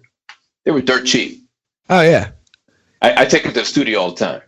It became requested. He's like, hey man, bring that kit, dude. That thing fucking sounds phenomenal. I'm like, all right. Dude, it happens. I have I don't even know. I'm not even going to get into it because it'll make my fucking brain hurt because I've had so many drum kits over the years. But one of my rigs that I have now, it's a 24 by 20, 13, 14, 16, rack and 2 floors. Almost all my rigs are rack and 2 floors. I very, very, very rarely use 2 racks because I'm a lazy fuck. That's a lie. I'm just kidding. I don't like to reach for my ride. I hate it. I want my ride right here, right over my kick. That's the biggest reason why I always have one rack. But it's a 24 by 20 kick that sounds like a controllable cannon. I can feather it, and it actually has some tone in it, and I can stomp the shit out of it because I kick too hard anyway. That I do actually admit. But it'll get some thump, and I paid $300 for it. Now I've painted it 3 times. I've had it painted 3 times. And for your own edification, if you go stalk my Instagram and all that shit, you'll see it. It's the white one with the blue stripes. I had it actually repainted last year to do the Delana tour. I went out on Delana with Delana from Rockstar Supernova last summer. I had that kit painted. Yeah, it used to be white with a pink stripe, and before that it was forest green. But I think that's one of the reasons why the guy sold it to me so cheap, because he hated the color. And as soon as I saw it, it's got the nickel hardware that, like yours is the bright nickel. I'm pointing at your drums like everybody can fucking see me. I'm an idiot. You've got like the kind of the brightish nickel. It's not chrome, but it's got that bright nickel color. Mine is the dark. They call it frosted. They call it I can't remember what they call it. Cool story, bro. Brushed nickel. There it is. Brushed yes. nickel. That is what it is. Mine is the gray chromish nickel where it looks almost black, but then when you get up on it, you go, oh, that's actually just kind of charcoal gray. So as soon as I saw the drums, I went, I'm going to paint those white, and those lugs and the hoops will pop out. So that's what I did. But point being, I've had that rig requested before because it sounds so good, and I paid $300 for it. So I get it. Yeah. My one of my good friends, the guy first started giving me gigs here in Austin. He has a $150 Gretsch that he bought out of a pawn shop, 24 by 14, 12 or 13 rack, 16, 18, and he had to clean it up. But dude, dang, it's fucking. I mean, it's a Gretsch. It's right. And it's just all he had to do was just clean it up, man, and it is a monster. It's a monster kit. I think guys can do that, but I think going back to what you were talking about as far as spending gear, I also think, and I am a firm believer in this, I think guys don't spend enough time with their gear. They don't fucking know their rigs. I have 2, 3, 4. I have 4. I sold 3 or 4 last year. I used to have a shit ton of rigs, but I know every fucking square centimeter of all my rigs I have. Here's the hard thing about drumming is we're all left out on our own when it comes to drums, man, because unlike any other instrument, drums stands alone, that there's no universal tuning. You know what I mean? True. And you're right about that. They're like the first thing you learn about as a guitarist is to fucking tune your guitar. You know what I mean? Yep. You have to have a standard tuning if you want to play these songs. So, you know how to tune your guitar. You got a fucking tuner there in front of you, and you're able to tune. So universally, you can go anywhere and play with, a guitar or a guitarist or a band or whatever. Drums, though, there's nothing where we get to sit down and go, okay, you have to tune this tom to this is that to that to that. And it's all relative to what you want on a drum set. Now, there are guys out there, like one of my best friends here in town, he's a tech. And he's tech for P. Diddy. He's Janet Jackson. He's a real tech. Right. And he just ain't somebody that's lugging your fucking double bass pedal the wrong way on the stage. You know what I mean? That friend that wants to help out is a roadie who grabs your double bass pedal by the bar. And, you know, like, no, dude, you're fucking it up, man. Get away. But true story. I have thrown a stick at a guy's back when he grabbed my double pedal by the bar one night. Put my fucking shit down, and he wouldn't put it down, and I threw a stick at him and hit him in the back. Anyway, go ahead. Dude, so there is no universal saying my buddy who texts. Yeah, your buddy who texts. He does have a method of the way he tunes the drums, and he says you can do it this way on every drum. I think it can work sometimes. Depends on the drums, man. I'm not for having a tom tuned to a certain note. I don't believe that. I believe that the tom wants to be tuned to what the tom wants to be tuned to. Because every kit can be different, unless it's a Yamaha, man. Like Yamaha has a very uncanny knack of being able to just recreate no matter what. The kit is the fucking same, and that's a good thing, you know. Like, it's not a bad thing. You know, I love Yamaha's hardware and toms and snares. I never liked their kick drums though. So they have a very flat kick drum, which is why they became very popular in the 80s. You know, Recording Custom had this very flat whap to it. You know what I mean? Yep. And yep. But you know, it's important to have great gear, but it's also important to sit down and start to learn how to tune your drums, man. I don't know how many cats don't know how to fucking tune their drums. I know. They just duct tape the shit out of them. You know, it's just like, what the fuck? You know, it's oh, look, it's another dude on stage beating a cardboard box with a watermelon inside. Awesome. Oh, God, bonk, man. You know, bonk. They all sound the same. There's this guy. I don't know his name. I'll forward you a link on YouTube. And he's a metal producer / engineer. Mm-hmm. And he has some funny things to say about metal drummers and how he goes, they always come in and they have really shitty sounding cymbals. And their kits, usually the snare drums sound fucking horrible. They crank them to high heaven, and then they hear them in the playback, and they go, my snare sounds so weak and thin. It's like, well, yeah, because you got it cranked to, you know, to the, you know, it has to live in a certain range, you know, if you want to get big. And it was interesting. I've been saying it for so long, and to hear this guy say it was like, yes. And he goes, most of the time we get a metal band in here, I can guarantee you that the cymbals are going to sound like shit. Right. And I'm a firm believer in, I think cymbals need to be darker, not brighter, because it's a cymbal. It's already bright. You know what I mean? Like, cats need to understand it's brass. Right. It's going to be bright. And what I've noticed is when you have a darker, thinner cymbal, it goes into the mix really well, man. And not to toot my own horn, but I do a lot of session work here in town, and without a doubt, it's 100% through and through. Everybody's like, dude, your cymbals, oh my God, those things sound so damn good. Because most of the time I go use a house kit because they always want to use their kit because they know how it's going to sound. I'm like, yeah, right. Cool. I'll bring all my snares, well, not all of them, but I'll bring, 5 snare drums and a bunch of cymbals. And I got a bunch of hi-hats. And they're like, I'll play the song. I'm like, you know what, man? Hold on. Let me put these hi-hats on. And they're like, oh, yeah. What you do? And I said, oh, man. And they come out and look. I got 18-inch hi-hats. Right. They look like they came out of King Kong's ass, man. Just brown and crusty. But, dude, it has this shimmer to it, man, that does not go, ugh! Like we got to immediately EQ that down, let's get all that harshness off the top. Right. These cymbals, man, they're really dark. And when you got mics on them, you're going to hear everything. You know what I mean? Right. And what do you use? I use different makes, or not different makes, different, I would say, I guess models of the same company. So I use Sabian. And But remember when I told you earlier I loved you? Now I really love you. You know I'm endorsed by Sabian, right? Oh no, I didn't know that. I didn't know that.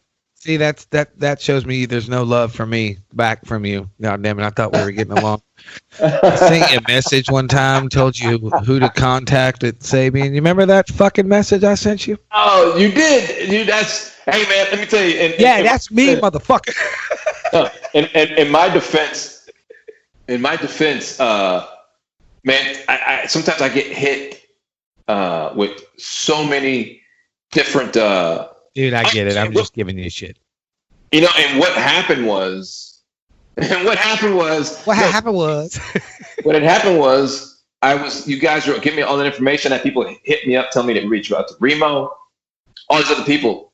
And literally, like 3 weeks later, I lost that gig. And I was like, oh, shit. Oh, I got you.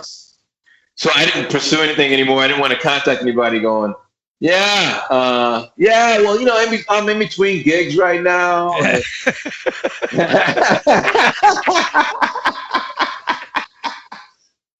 Yeah. That's awesome. But so I use Sabian, and I got those hats, those sick hats, the 18-inch sick hats. I saw those at NAMM a couple last year. I saw them at NAMM. What I do is I take the bottom and I put it on top. On the top, yep. And because the top hat has holes in it, right? Mm-hmm. And I actually take an 18-inch crash, put that on the bottom, and then put that on top. And that's what I use for those set of hi-hats. And then I got a set of and I know this for a fact, the very first 15 Manhattan groove hats ever made by Sabian. Oh, nice. Because I ordered them when the Manhattan series first came out. I bought a set of 14s, and I had a 22-inch Manhattan ride, and I fucking immediately fell in love. I was like, oh my god! And I said, I went down to Tommy's Drum Shop, and you can order anything from Tommy's, and he would just call up Sabian, and they would usually say yeah. So the guy goes, yeah, I don't know how it's gonna sound, and Tommy was saying, yeah, he doesn't know how it's gonna sound. I said, I don't give a fuck, just make them. Because back then, they weren't experimenting, and putting stuff out. It's like, well, right. we have no idea what it's going to sound like. I don't care. Like these 14s sound great. I'm sure the 15s will sound great. Shit, sure enough, man. 6 weeks later, I got them in, and I still have fucking phenomenal hi-hats, and they're 15s. Nice.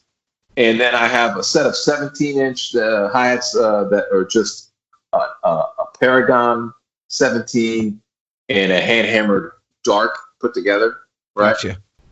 And then I got a set of 15-inch fusion hats that they custom made for me, and that's it for the hi-hats. Have you played the Freak Hats yet? The who? The Freak Hats. It's spelled with a Q, FREQ. It's the frequency hats, but they call them the Freak Hats. Oh! They've got the little band in the middle that's discolored. It looks like.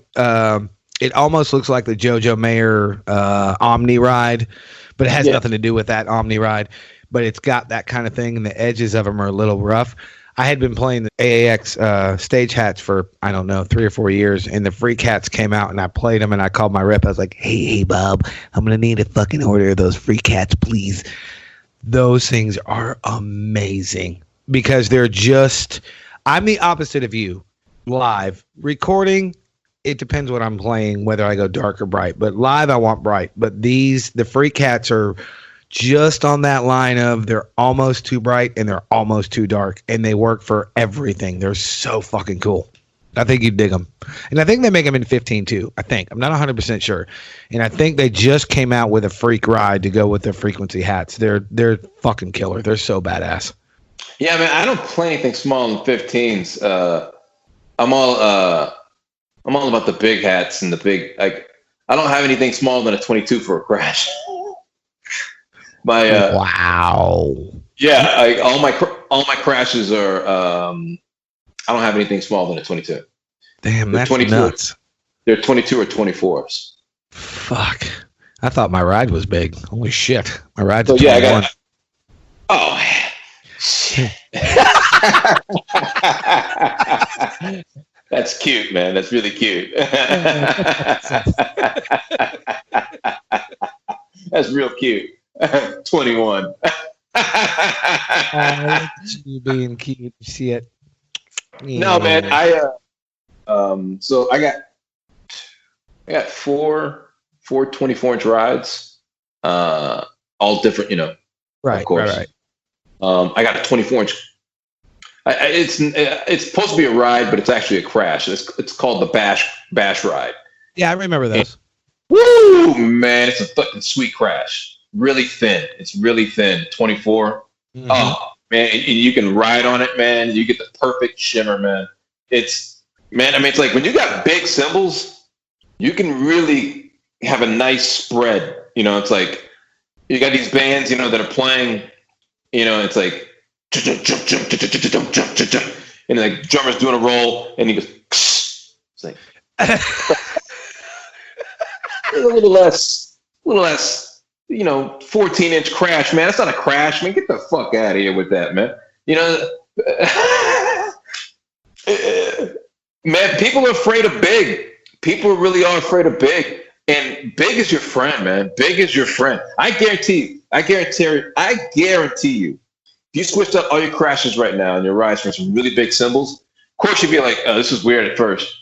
And then I guarantee if you played with them for about a month, 2 months with bands, and then you went back to your smaller cymbals, you'd be like, no, I can't do this. I got to go back. It literally just, the way it sits in the mix, man, when you're playing, it could be live or in the studio. Like it just, there's something about them that really sits. And I shit you not, man, every producer, every sound engineer is like, God damn your cymbals. And I got the idea, I stole it from, there's another local drummer here. He used to play with John Mayer for like 10 years, and now he's actually getting ready to play with Gary Clark Jr. He's playing with Tedeschi and Trucks, but he's a bad motherfucker, man. And he's always had big cymbals. And I used to go see him in these small rooms here in Austin. I'm like, God damn! Who are you talking 26. About? J.J. Johnson. Okay. Short little brother, man, about my complexion, but he's been around for a long time. And but he always had a big kick, like a 26, and he'd have these big ass cymbals playing these small little clubs, man. But one thing I noticed was it's like having an amp you can get really loud, right? You got the headroom to do so. Doesn't mean you will, right? But there's something about the headroom when you have that much under the hood of a car. Imagine like a 442 or a GTO. They got all that muscle under the hood. And having that headroom gives you way more options, and it gives you sonic options too. It does, man. It really does. If you need it to be shortened, then just fucking put your hand on it really quick, man. But for the most of the music I play for is natural openness anyway. You know what I mean? Like, right. So it makes more sense for me to play that stuff. But even when I play with my metal band, the cymbals sound fucking amazing, man. Like through and through. I'll walk off the stage and I'll play Come and Take It, which is like the metal venue here. And the guys are like, God damn, them cymbals sound fucking good. And I'm like, yeah. yeah, they do. and then you're right.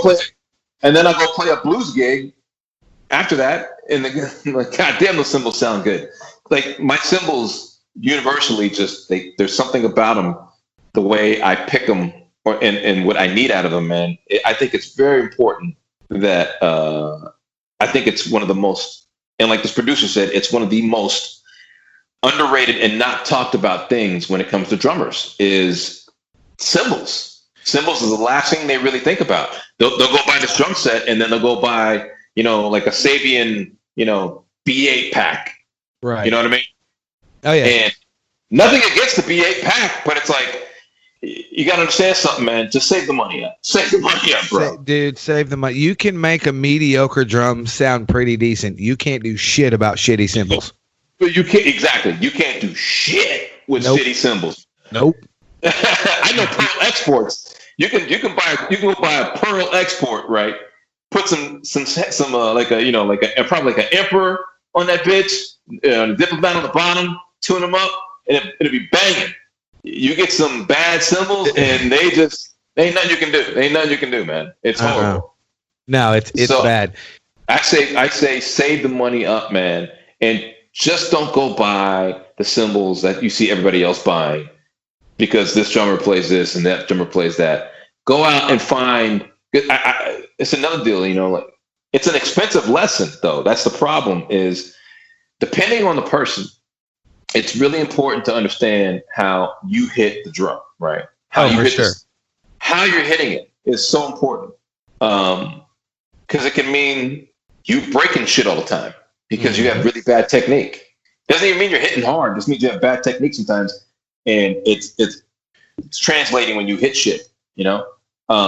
Learn how to hit the toms. Learn what works best with you, because there's a reason why there's so many sticks. Sticks, because everybody is different and hits different. But as long as you can pull out the tone with how you need to, that's all that matters, right? Oh, for sure. Understand, just because you see this guy playing them cymbals doesn't mean you need to be playing. Understand that just because this guy plays this doesn't mean you need to play this either. It might be a point you want to start at, but you need to understand that guy's playing different sticks. He hits differently. He's drawing up the tone, completely different than the way you would.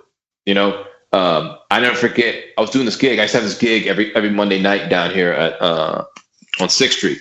And it was fucking fun gig, man. It was really easy. We show up, no rehearsals, and it was just, we knew parts, and it was improv. Right. And the bass player, the singer would, yell out, a key phrase, and it'd be like, oh, we're going to do this part. And we do it, right? And it was not uncommon for a bunch of the musicians to come up and jam, all the local professionals. So one day this guy gets up and he grabs this other guitarist's guitar, guitarist goes down and takes a shot or whatever. So he starts playing it, and I immediately was like, what the fuck? No, seriously, man. I was like, what the fuck? So after the gig, he played like one or two songs and then got on stage. And after the gig, I said, hey, man, what did Homeboy do to your rig? And he goes, what do you mean? I said, it sounded like shit. I said, it just immediately went dead and no life. And it almost sounded like he turned the power off, or half powered it or something. And he goes, oh, no, he didn't do anything, man. He just started playing through it. I'm like, no, dude, no, man. Like, it sounded like he lost power. And he goes, yep. I'm waving my fingers right now. And I said, say what? And he goes, dude, of course, the amp is important. He goes, but most of your tone, your signature comes from your hands. Yep. If you get Eddie Van Halen on any rig, on any guitar, he's going to sound like fucking Eddie Van Halen. Yep. It's just the way, it's the way you play it. Now, if you have an amp that you really dig, then that helps your playing that much more. Oh, for sure.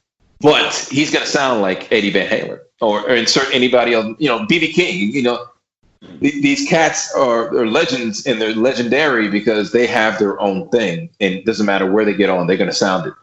And it's important to understand that you need to be able to draw out tone of your drums and cymbals, man, and understand the reason why your drums sound the way you do is either, your choice of heads, you don't know how to fucking tune, or you're just hitting the drum like a pussy.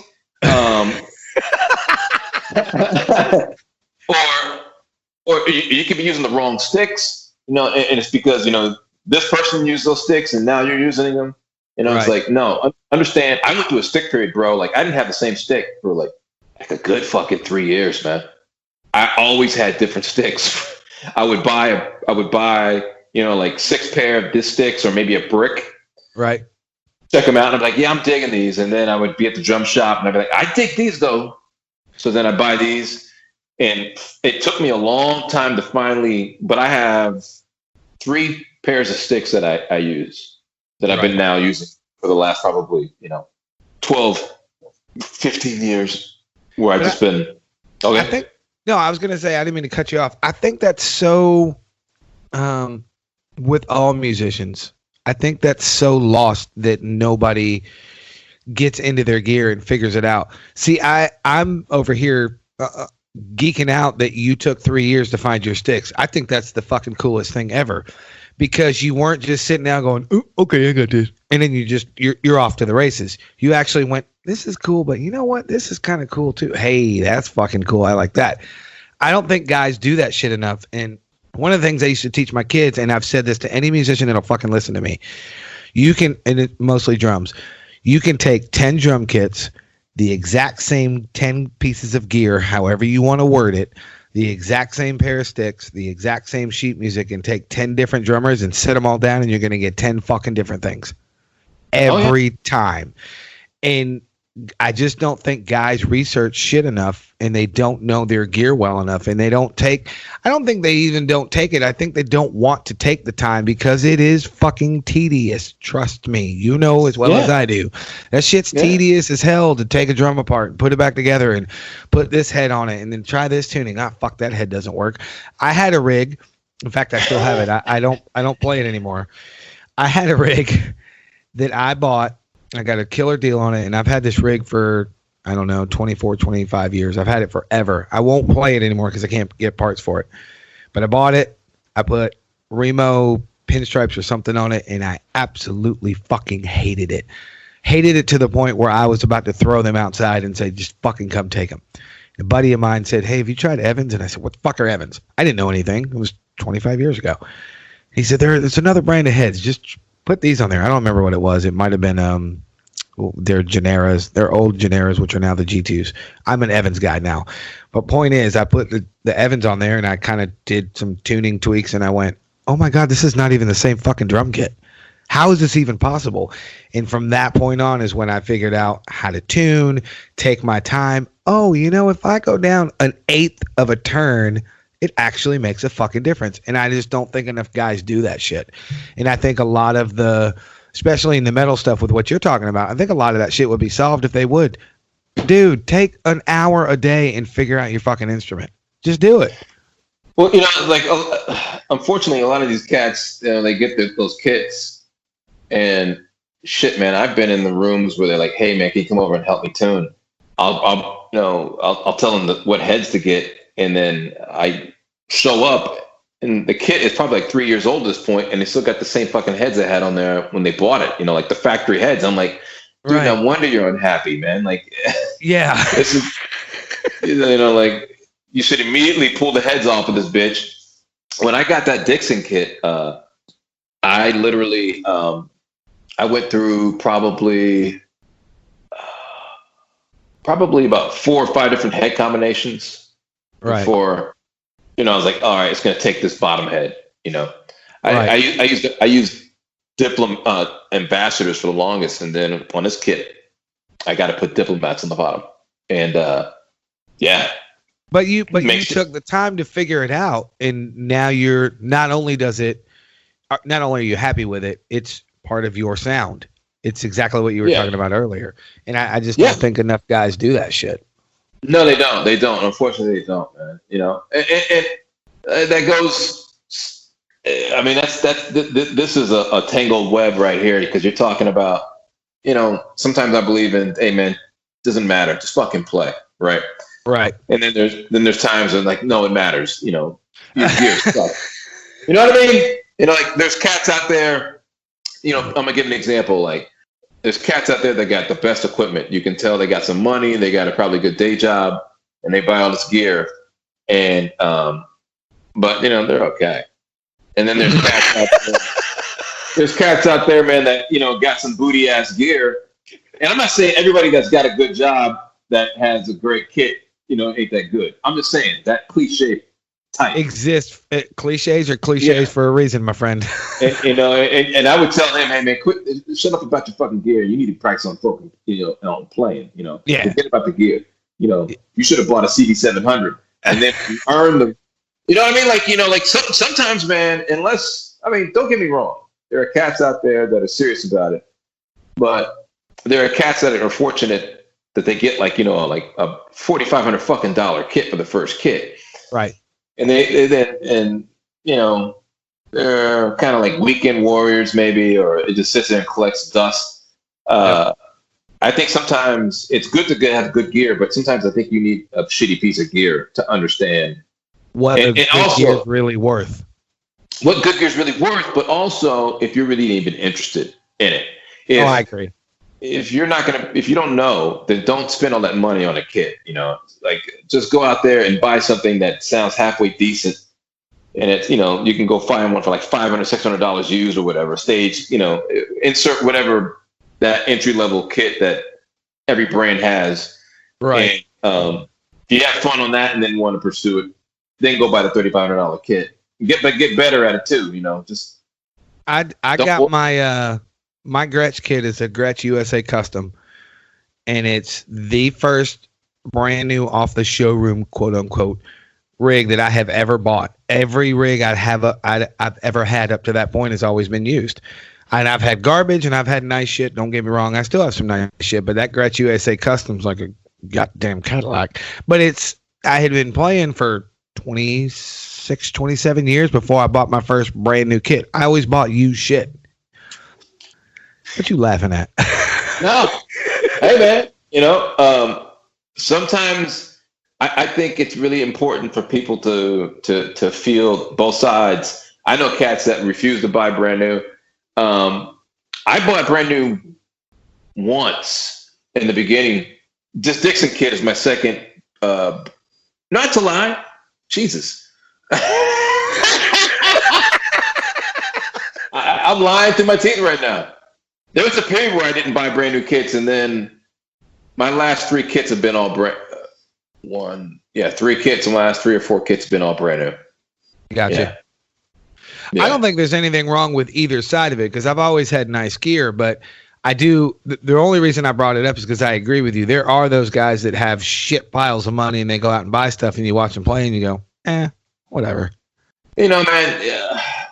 Sometimes there are those people out there that are just because they're rich doesn't mean they don't have the drive.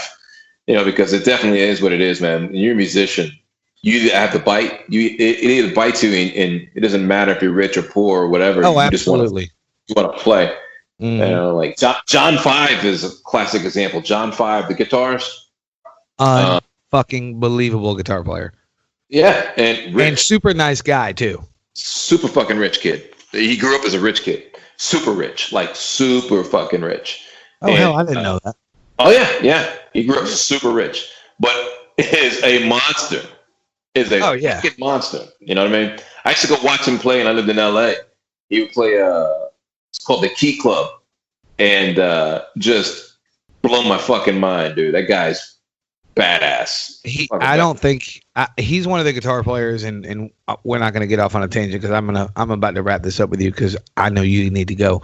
But he's one of those guitar players that I think is criminally underrated. Guitar players know how good he is, but most other musicians and just kind of outskirt music listeners have no clue how fucking good that dude is. Yeah, no, he's really good, man. He's really good. I'm a real big tone fanatic. I love. I play guitar too. Not as good as drums at all. I've been practicing a lot though lately. I've been trying to get my solo game up. And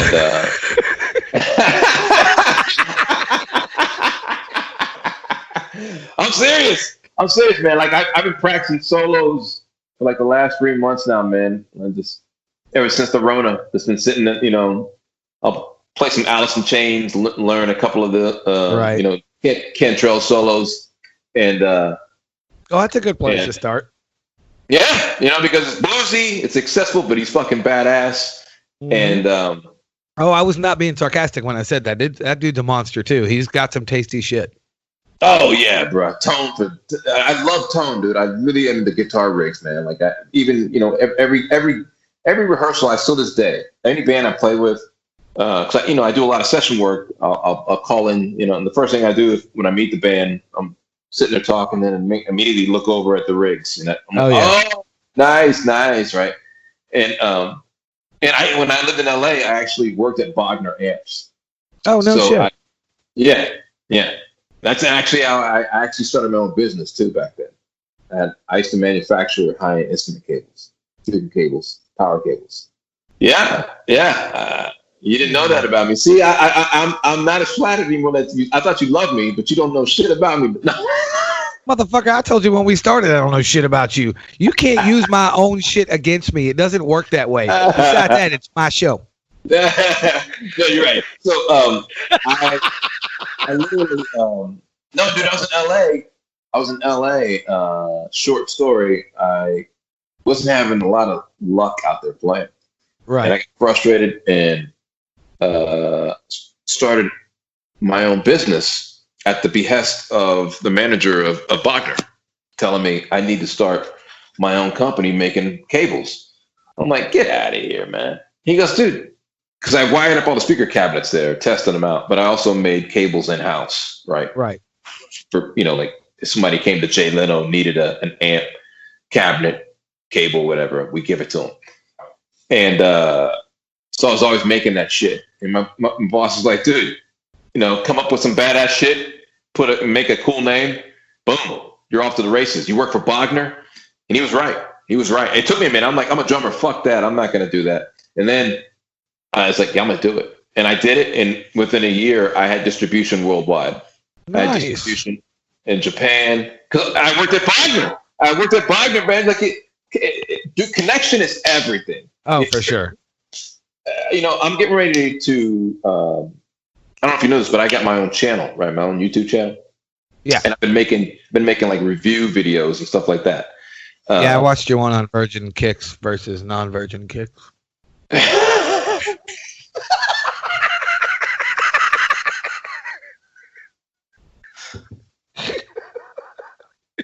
Sorry, carry on.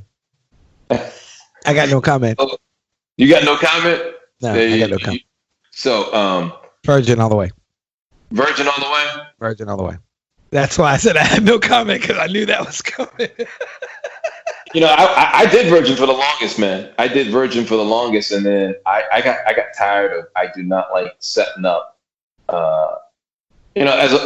It's for the most part. If you're playing shows, you're going to be on the bill with somebody. All of us, most of us, all play locally, right? And unless you're playing for some big act, your kit gets torn down, moved all the time, right? And the thing I noticed about it was like I could never get my kit exactly where I wanted it to, the toms, that is. And being a guy that plays so much different styles of music, I don't have the luxury of having just one type of setup. Even if I had the same drums, right? It'll be set up differently when I go to this gig than at this gig. So I noticed whenever I did a house gig or a backline gig that had a tom mount on the kick, dude, right, it was like every fucking time, yes. And then me and a buddy got into a huge conversation about it. I was like, that's it. I'm going back to fucking standing on the kick. And I did it with the Dixon, and I fucking love it. I love it. And I go to a gig, and well, not now because of the Rona, but yeah, thanks, Rona, you fucking whore. I was going to gigs, and I would say most of the beginning of the year, I did a bunch of headlining, so it was pretty easy. I didn't have to move my gear as much. Right. But the end of the year, I was doing a bunch of sub work, man, and just doing local bands here, man. And it was a godsend having that in there. And sonically, man, you can't really hear a difference. Like I should have said in the video that, this is a 24-inch kick. I don't know what it's going to sound like on a 20 or 22. Right. I think the bigger the kick, the diameter that is, the less it's going to kill any frequencies, because it's a big ass fucking drum. You know what I mean? Like, yeah, I agree with that part.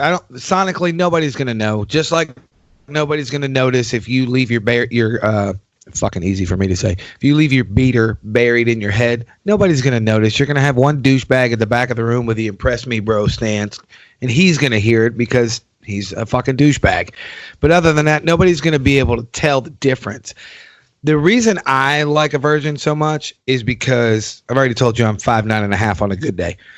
But the way I sit when I play, I sit like I'm 6'5", and I go real high. I'm probably almost at I don't know, 35, 40 degree angle with my thigh. That's how high I sit. And my kick drum is super far out, like I'm driving a car. So the problem is because I use the slide and all that shit, but I also kick so hard that the further away I get from my kick drum, I actually have a little more control. So it's a physical thing with me. But if I have a tom mount on my kick, my tom immediately goes from here to there. And it's too, even though I have long arms for somebody who's only 5'9", it's too fucking far for me to go.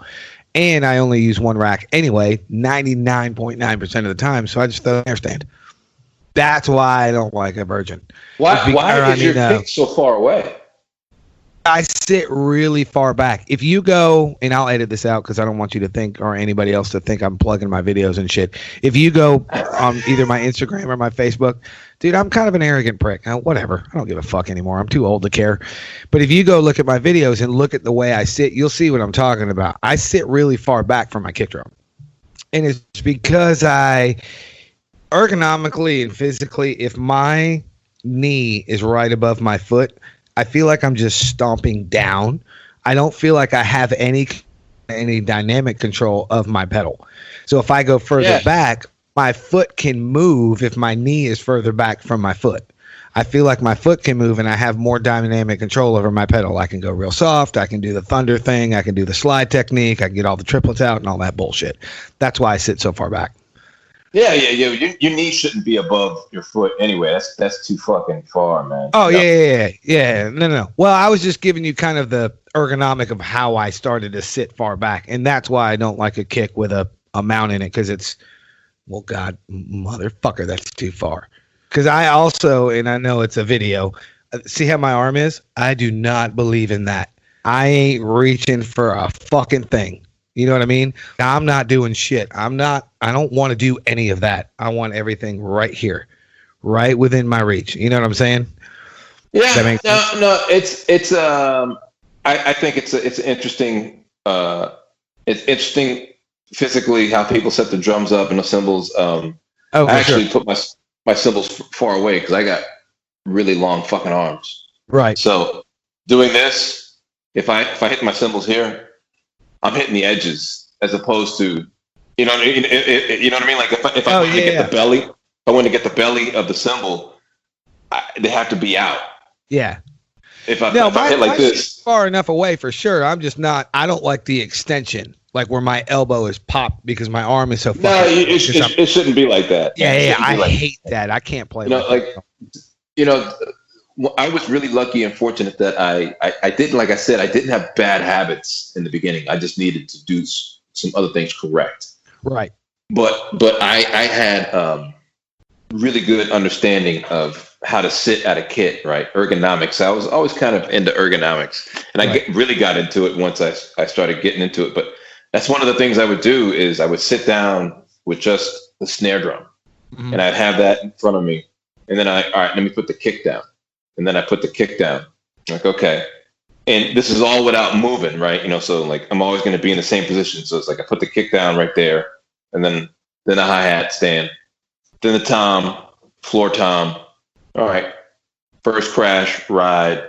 And one of the things I remember Dennis Chambers said in a video, I always wanted to look like I was reading the newspaper while I'm playing the drums. Right. And everything needs to be in a natural. Say that before. And everything needs to be in a natural position. Like it's really easy to say where it's going to go because all you got to do is just say, all right, if I'm playing like this, where is my tendency for my first hand to go? Right. Off the hi-hat. If it's like right there, then you put the tom right there, and then it's like what seems natural to you when you're moving, and that's where you set it up. I had a buddy in LA. He set up his. This motherfucker was all about the looks, and it's LA, man. It's LA, and he fucked himself up permanently. Like he can't play drums anymore because of it, because he had his cymbals super high and super flat, and he ended up fucking up his arms really bad, man. Hey, he probably got tennis elbow and shit. They did these nerve transplants. Ugh. Yeah, dude. And it really didn't take. That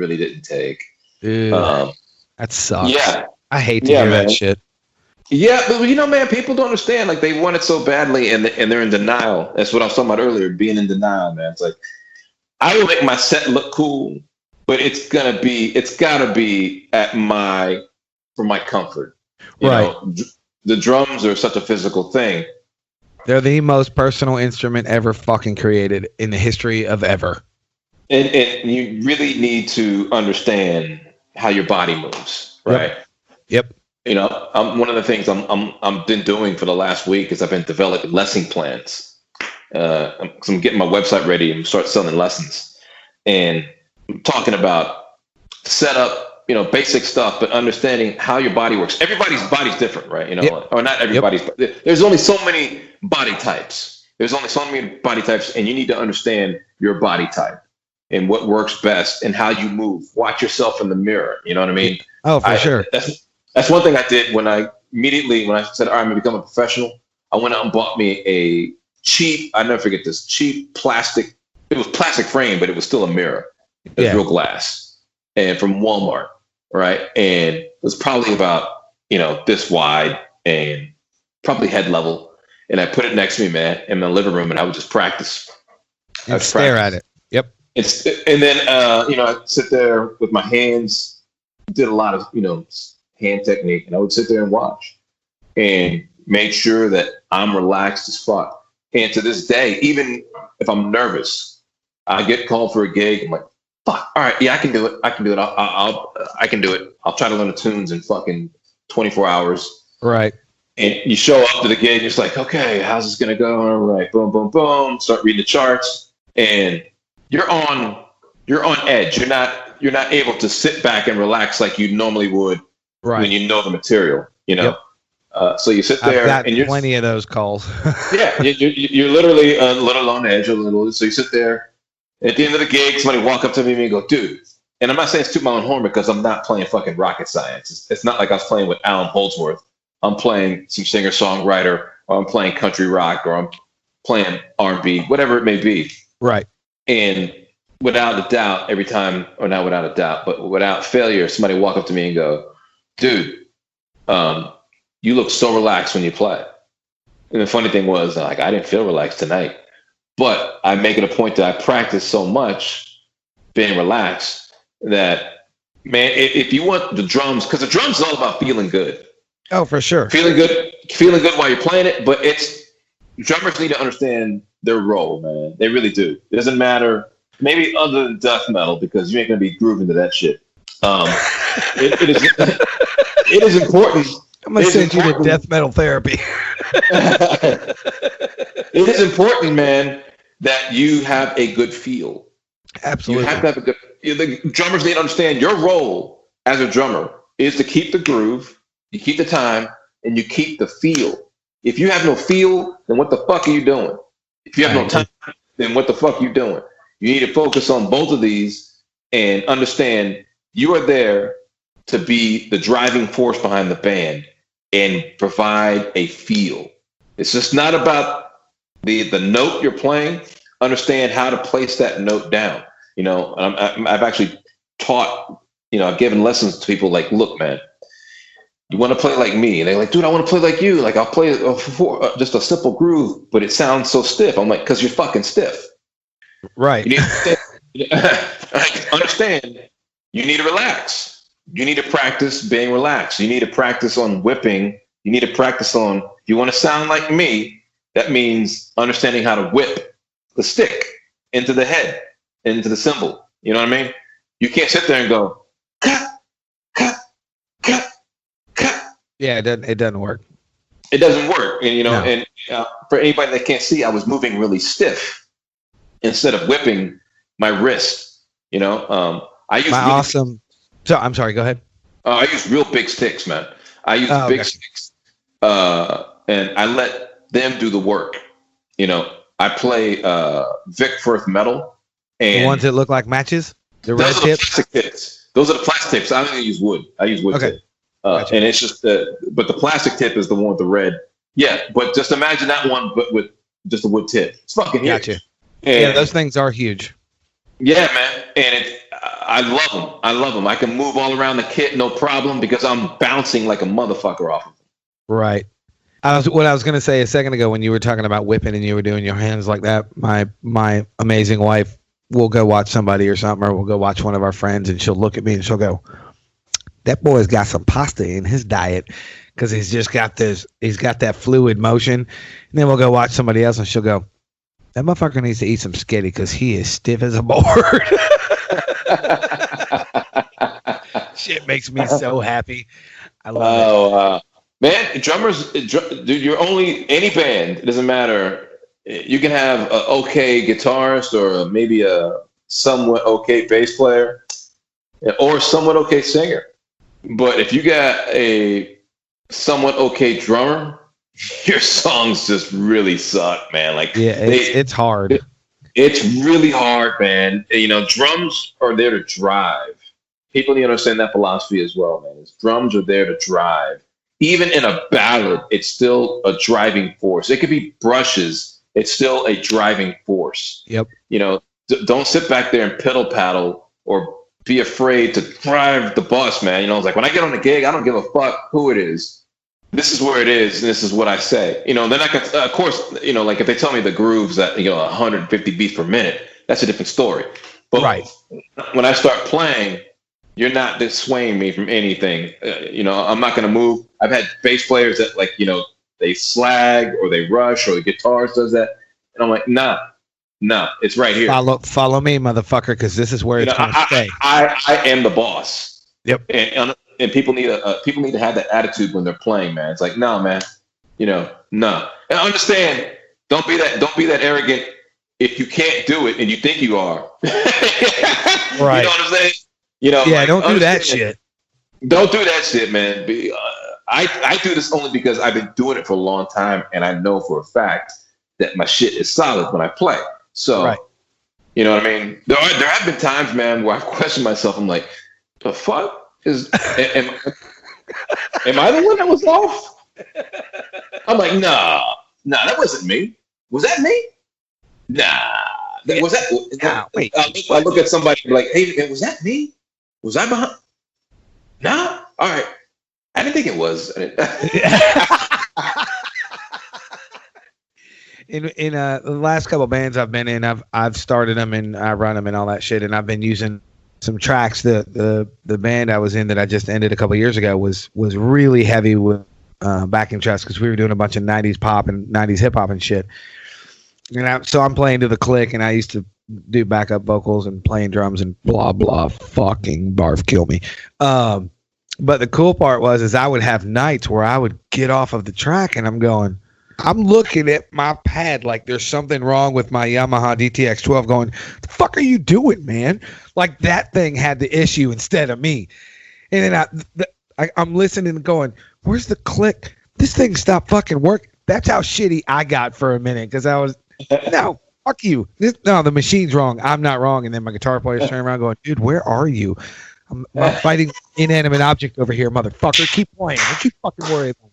I used to do that shit all because it would make me so mad. I'm like, how am I getting off the click? Fuck you. I'm on you. Yeah. You're fucking up. I used to. No, dude. It's the click. The click is truly amazing. I know cats that they can't play unless they have a click. It trips me out. I'm pretty solid. I'm real solid. I can play to a click no problem, and I can play without a click no problem. Right. I'm the same way. But it's amazing sometimes, especially if you're not in the right headspace, how you can go in and start playing, and you're like, whoa, what the fuck am I doing right now? Right. It's like, holy shit. So, I mean, there are those moments of getting off. Not that way, kids, you dirty bastards. Yeah, sometimes, man, I've had clicks that get off. It's very important as well, man, if you're in a session, that everybody records to the click. I did a session once, man, where they gave me the click, and I'm playing, and the producer stops, and he goes, hey, you're getting off. I'm like, yeah, I felt that too. We start the song over. This happened 4 times. I said, dude, what the fuck? And I said, and he goes, I remember recording it without a click. And I'm like, oh, dude. He goes, we recorded, like the first couple of bars with the click, and then he turned it off. So I'm like, yeah, you can't do that, and then have me be on the click. Like it's just so it's the minute we turn the click off, locked right in, no click. Because they were moving. You know what I mean? And the click wasn't totally when I was. So like it started getting to the point, man, where it didn't sound like that weird flam. Like I'm just like what the fuck?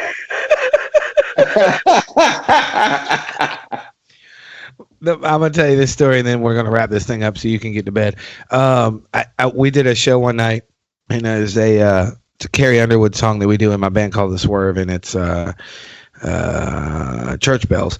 So it's got this. I've got all these samples and shit, and I'm not running tracks like I was before. I'm just running a little 4 to 6 bar preset loops. I'm still playing to a click on certain songs, not all night, but just so I know where to put the sample. So we sit down and I sit down and I hit the click, and I'm looking over at my Yamaha, and I see the light, and I can't hear it because a lot of nights I'll play to just the light. I know that's shitty, but I don't need it because I'm not playing an entire track. I'm just, like I said, I'm just using it for samples. So I'm looking at the light, and I go, that fucking thing's slow as shit. This sucks. So I pop in a headphone real quick, and this fucking click is slow. And I start the song, and I'm just, what in the... And I start speeding up. I had forgot that when I almost got in a wreck. Not a bad wreck, just a little fender bender thingamabob on the way to the gig. So I was all, and I had way too much coffee, and I swore to God that fucking click was slow. So we got done with the song, and I looked at my singer, and I said, I'm going to need you to talk. Because I do this whole hand signal on stage. If I do this, that means I either fuck something up or I have to fix something. Run your mouth. So I've got my singer and my guitar player running their mouth, and I'm going through all the fucking presets, and I'm like, God damn it was right. Fuck.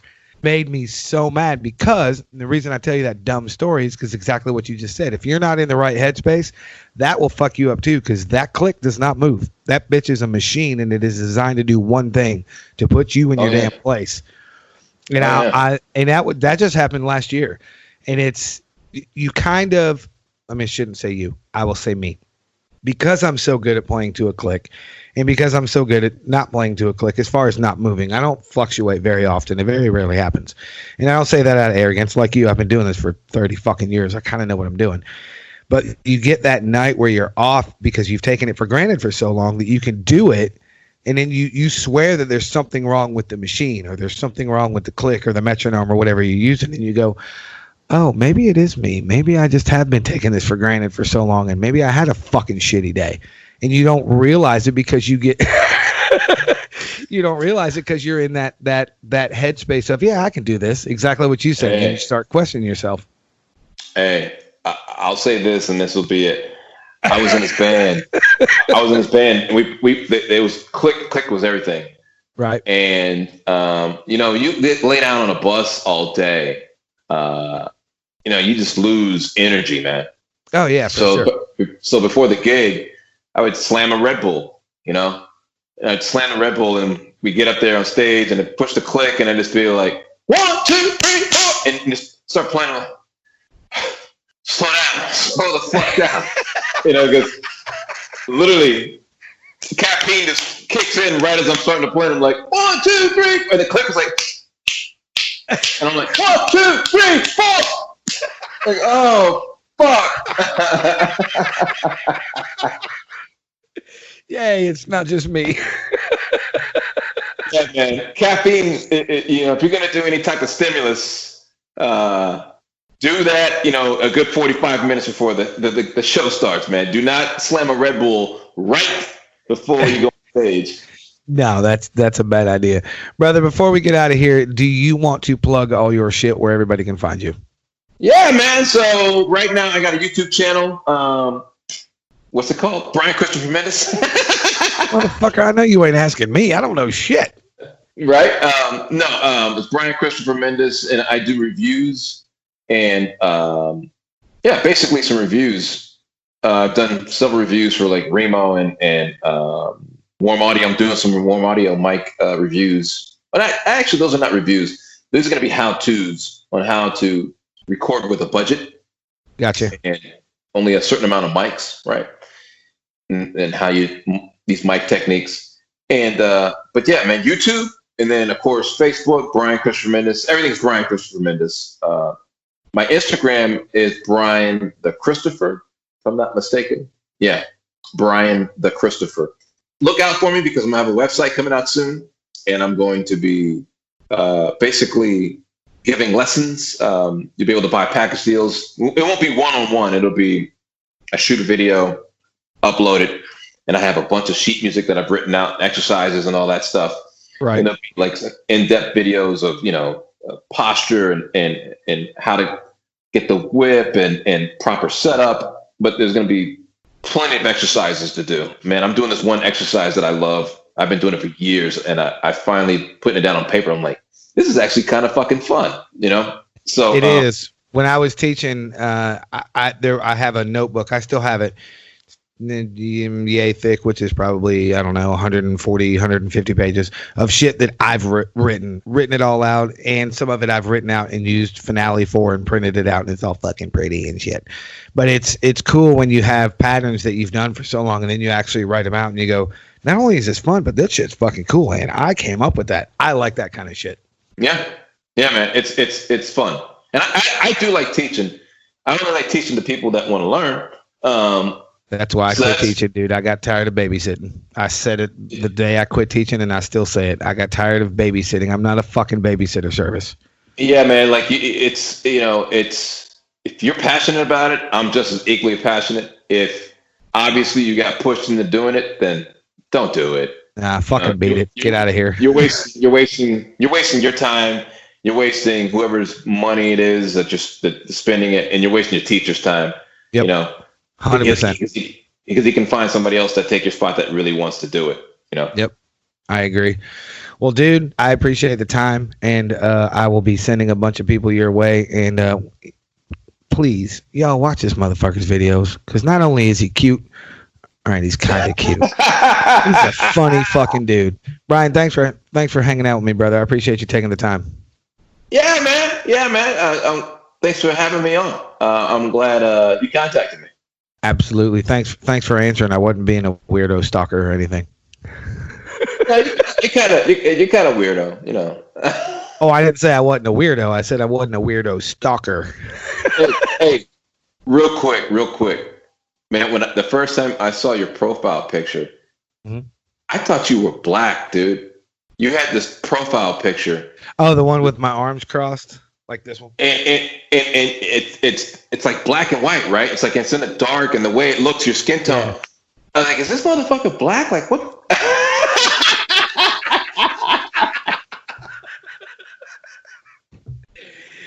I'm like, is he Puerto Rican? Like, what's going on here, man? I'm a pasty Irish kid from New York. Dude, it's a trip, man. You looked black in the photograph. I was like, wow. Yeah, it's a trip, dude. Hey, my mother-in-law, she saw a picture of me when I first started dating her daughter. For those of you who can't see me, I'm black, but my mother-in-law, she's pasty white, redhead. She saw a picture of me. Megan showed a picture of it to her when we first started dating, and she goes, "Oh, is he Italian?" I said, "Italian? What the fuck?" I'm like, I don't look anywhere close to being Italian. All right, well, at least for the next 24 hours, you, my friend, are Italian. I am apparently black, and we're out of here. I'll talk to you soon, brother. Later, man. Later, man. I'll see you. Well, that's it, kids. That's the show for the week, or the show for now. I hope you got some laughs out of it. As I'm looking out my window, I'm watching a chipmunk and a squirrel fight. I didn't fucking know that was possible. Ooh, it's going to leave a mark. Chipmunk won. Wow. Anyway, I hope you guys dug that episode. I hope you got some laughs out of it. I hope you learned some shit. And for my drummer friends, Brian is a badass, and he's got some cool opinions and insights. And he sent me the YouTube link for the original version of Antisocial, which we talked about. It is a band called Trust. and they are from France. And I listened to it, and it's fucking weird to hear that shit sung in French. Very bizarre. So anyway, that's it. I'm out of here. I hope you guys dug it. Make sure you go check out all of Brian's social media. Follow him or send him a friend request. If he ever gets around to it, he might accept it, he might not. But the easier way is probably to follow him on Instagram. And make sure you check out his YouTube channel. Watch all his videos. He's got some great shit on there. He's got some funny shit on there. But he's got some insightful stuff. He's, as you heard in this last couple hours when him and I were hanging, he's a smart dude. He's been doing this for a long time, and he's got some shit to say, and he's got some good points, and he's very knowledgeable, and he's kind of fucking cute, but don't tell him I said so. So that's it. I'm out of here. I'm going to end this. I got shit to do. I've got some stuff I'm working on that, yes, kids, I will announce soon. But before I leave, today is Friday, June 19th. I already told you about the Delana thing, but that's not what this is about now. If you do not know, Jake Badger and Badger Entertainment have hooked up in Louisville to do Save the Stage 502, which is really, really cool. They're doing 2 shows a week, Tuesdays and Thursdays, and all the proceeds go to all the different venues in Louisville to keep the doors open, so when all this Rona bullshit's over and we have a better handle on it, there'll actually be some venues for us to go back and play. So please make sure you check that out. Check out Jake Badger on Facebook or Badger Entertainment or any of the venues. This past week, they did Juicebox Heroes on Tuesday, and they did End of Me on Thursday, which was, both of those shows were cool. I only caught about half of the Juicebox show, and I caught a little bit of the End of Me show.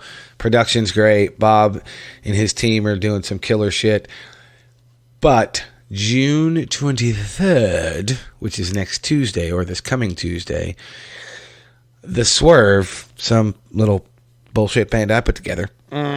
That's right. My brothers and my sister and myself in The Swerve will be doing Save the Stage 502 from 8 to 9. That will be the live stream. And like I just said, all the donations will be going to the venue to help keep the venue doors open for when the Rona passes, when this bitch decides to get the fuck out of here, or whatever the hell's going on. I don't even know. I just play drums. I'm not real smart. So that's it. I'm out of here. Make sure you check out all of Brian's stuff. Make sure you follow the hashtag SaveTheStage502. See when the next show is going to be. I just told you that my show is going to be this coming Tuesday, June 23rd at 8 p.m. That will be streamed from Baxter's. I cannot remember who is on Thursday because my memory blows. You guys know this about me. That's it. I'm out of here. Support all your local shit. And by the way, just for the fucking record, if you treat servers like shit and then tip them like garbage, you're a fucking douche rocket and you need your nutsack ripped. Just saying. It's my PSA for the week. I'm out of here. I appreciate all of you. Thanks for listening. And as I say at the end of every episode, we're going back to normal. Go do some shit. Yep, that's right. Go do some shit. I'm going to go back to watching this squirrel and chipmunk boxing match because, believe it or not, the entire time I've been talking, they're still out there. Not real sure what's going on. That chipmunk, he's a wiry little motherfucker. I think he's going to... I don't know what the hell he's going to do. I think he might do a left hook or a right cross. Grab that squirrel by the tail. Ooh, that's going to leave him on. Holy fucking shit. So until next time, I will talk at you soon.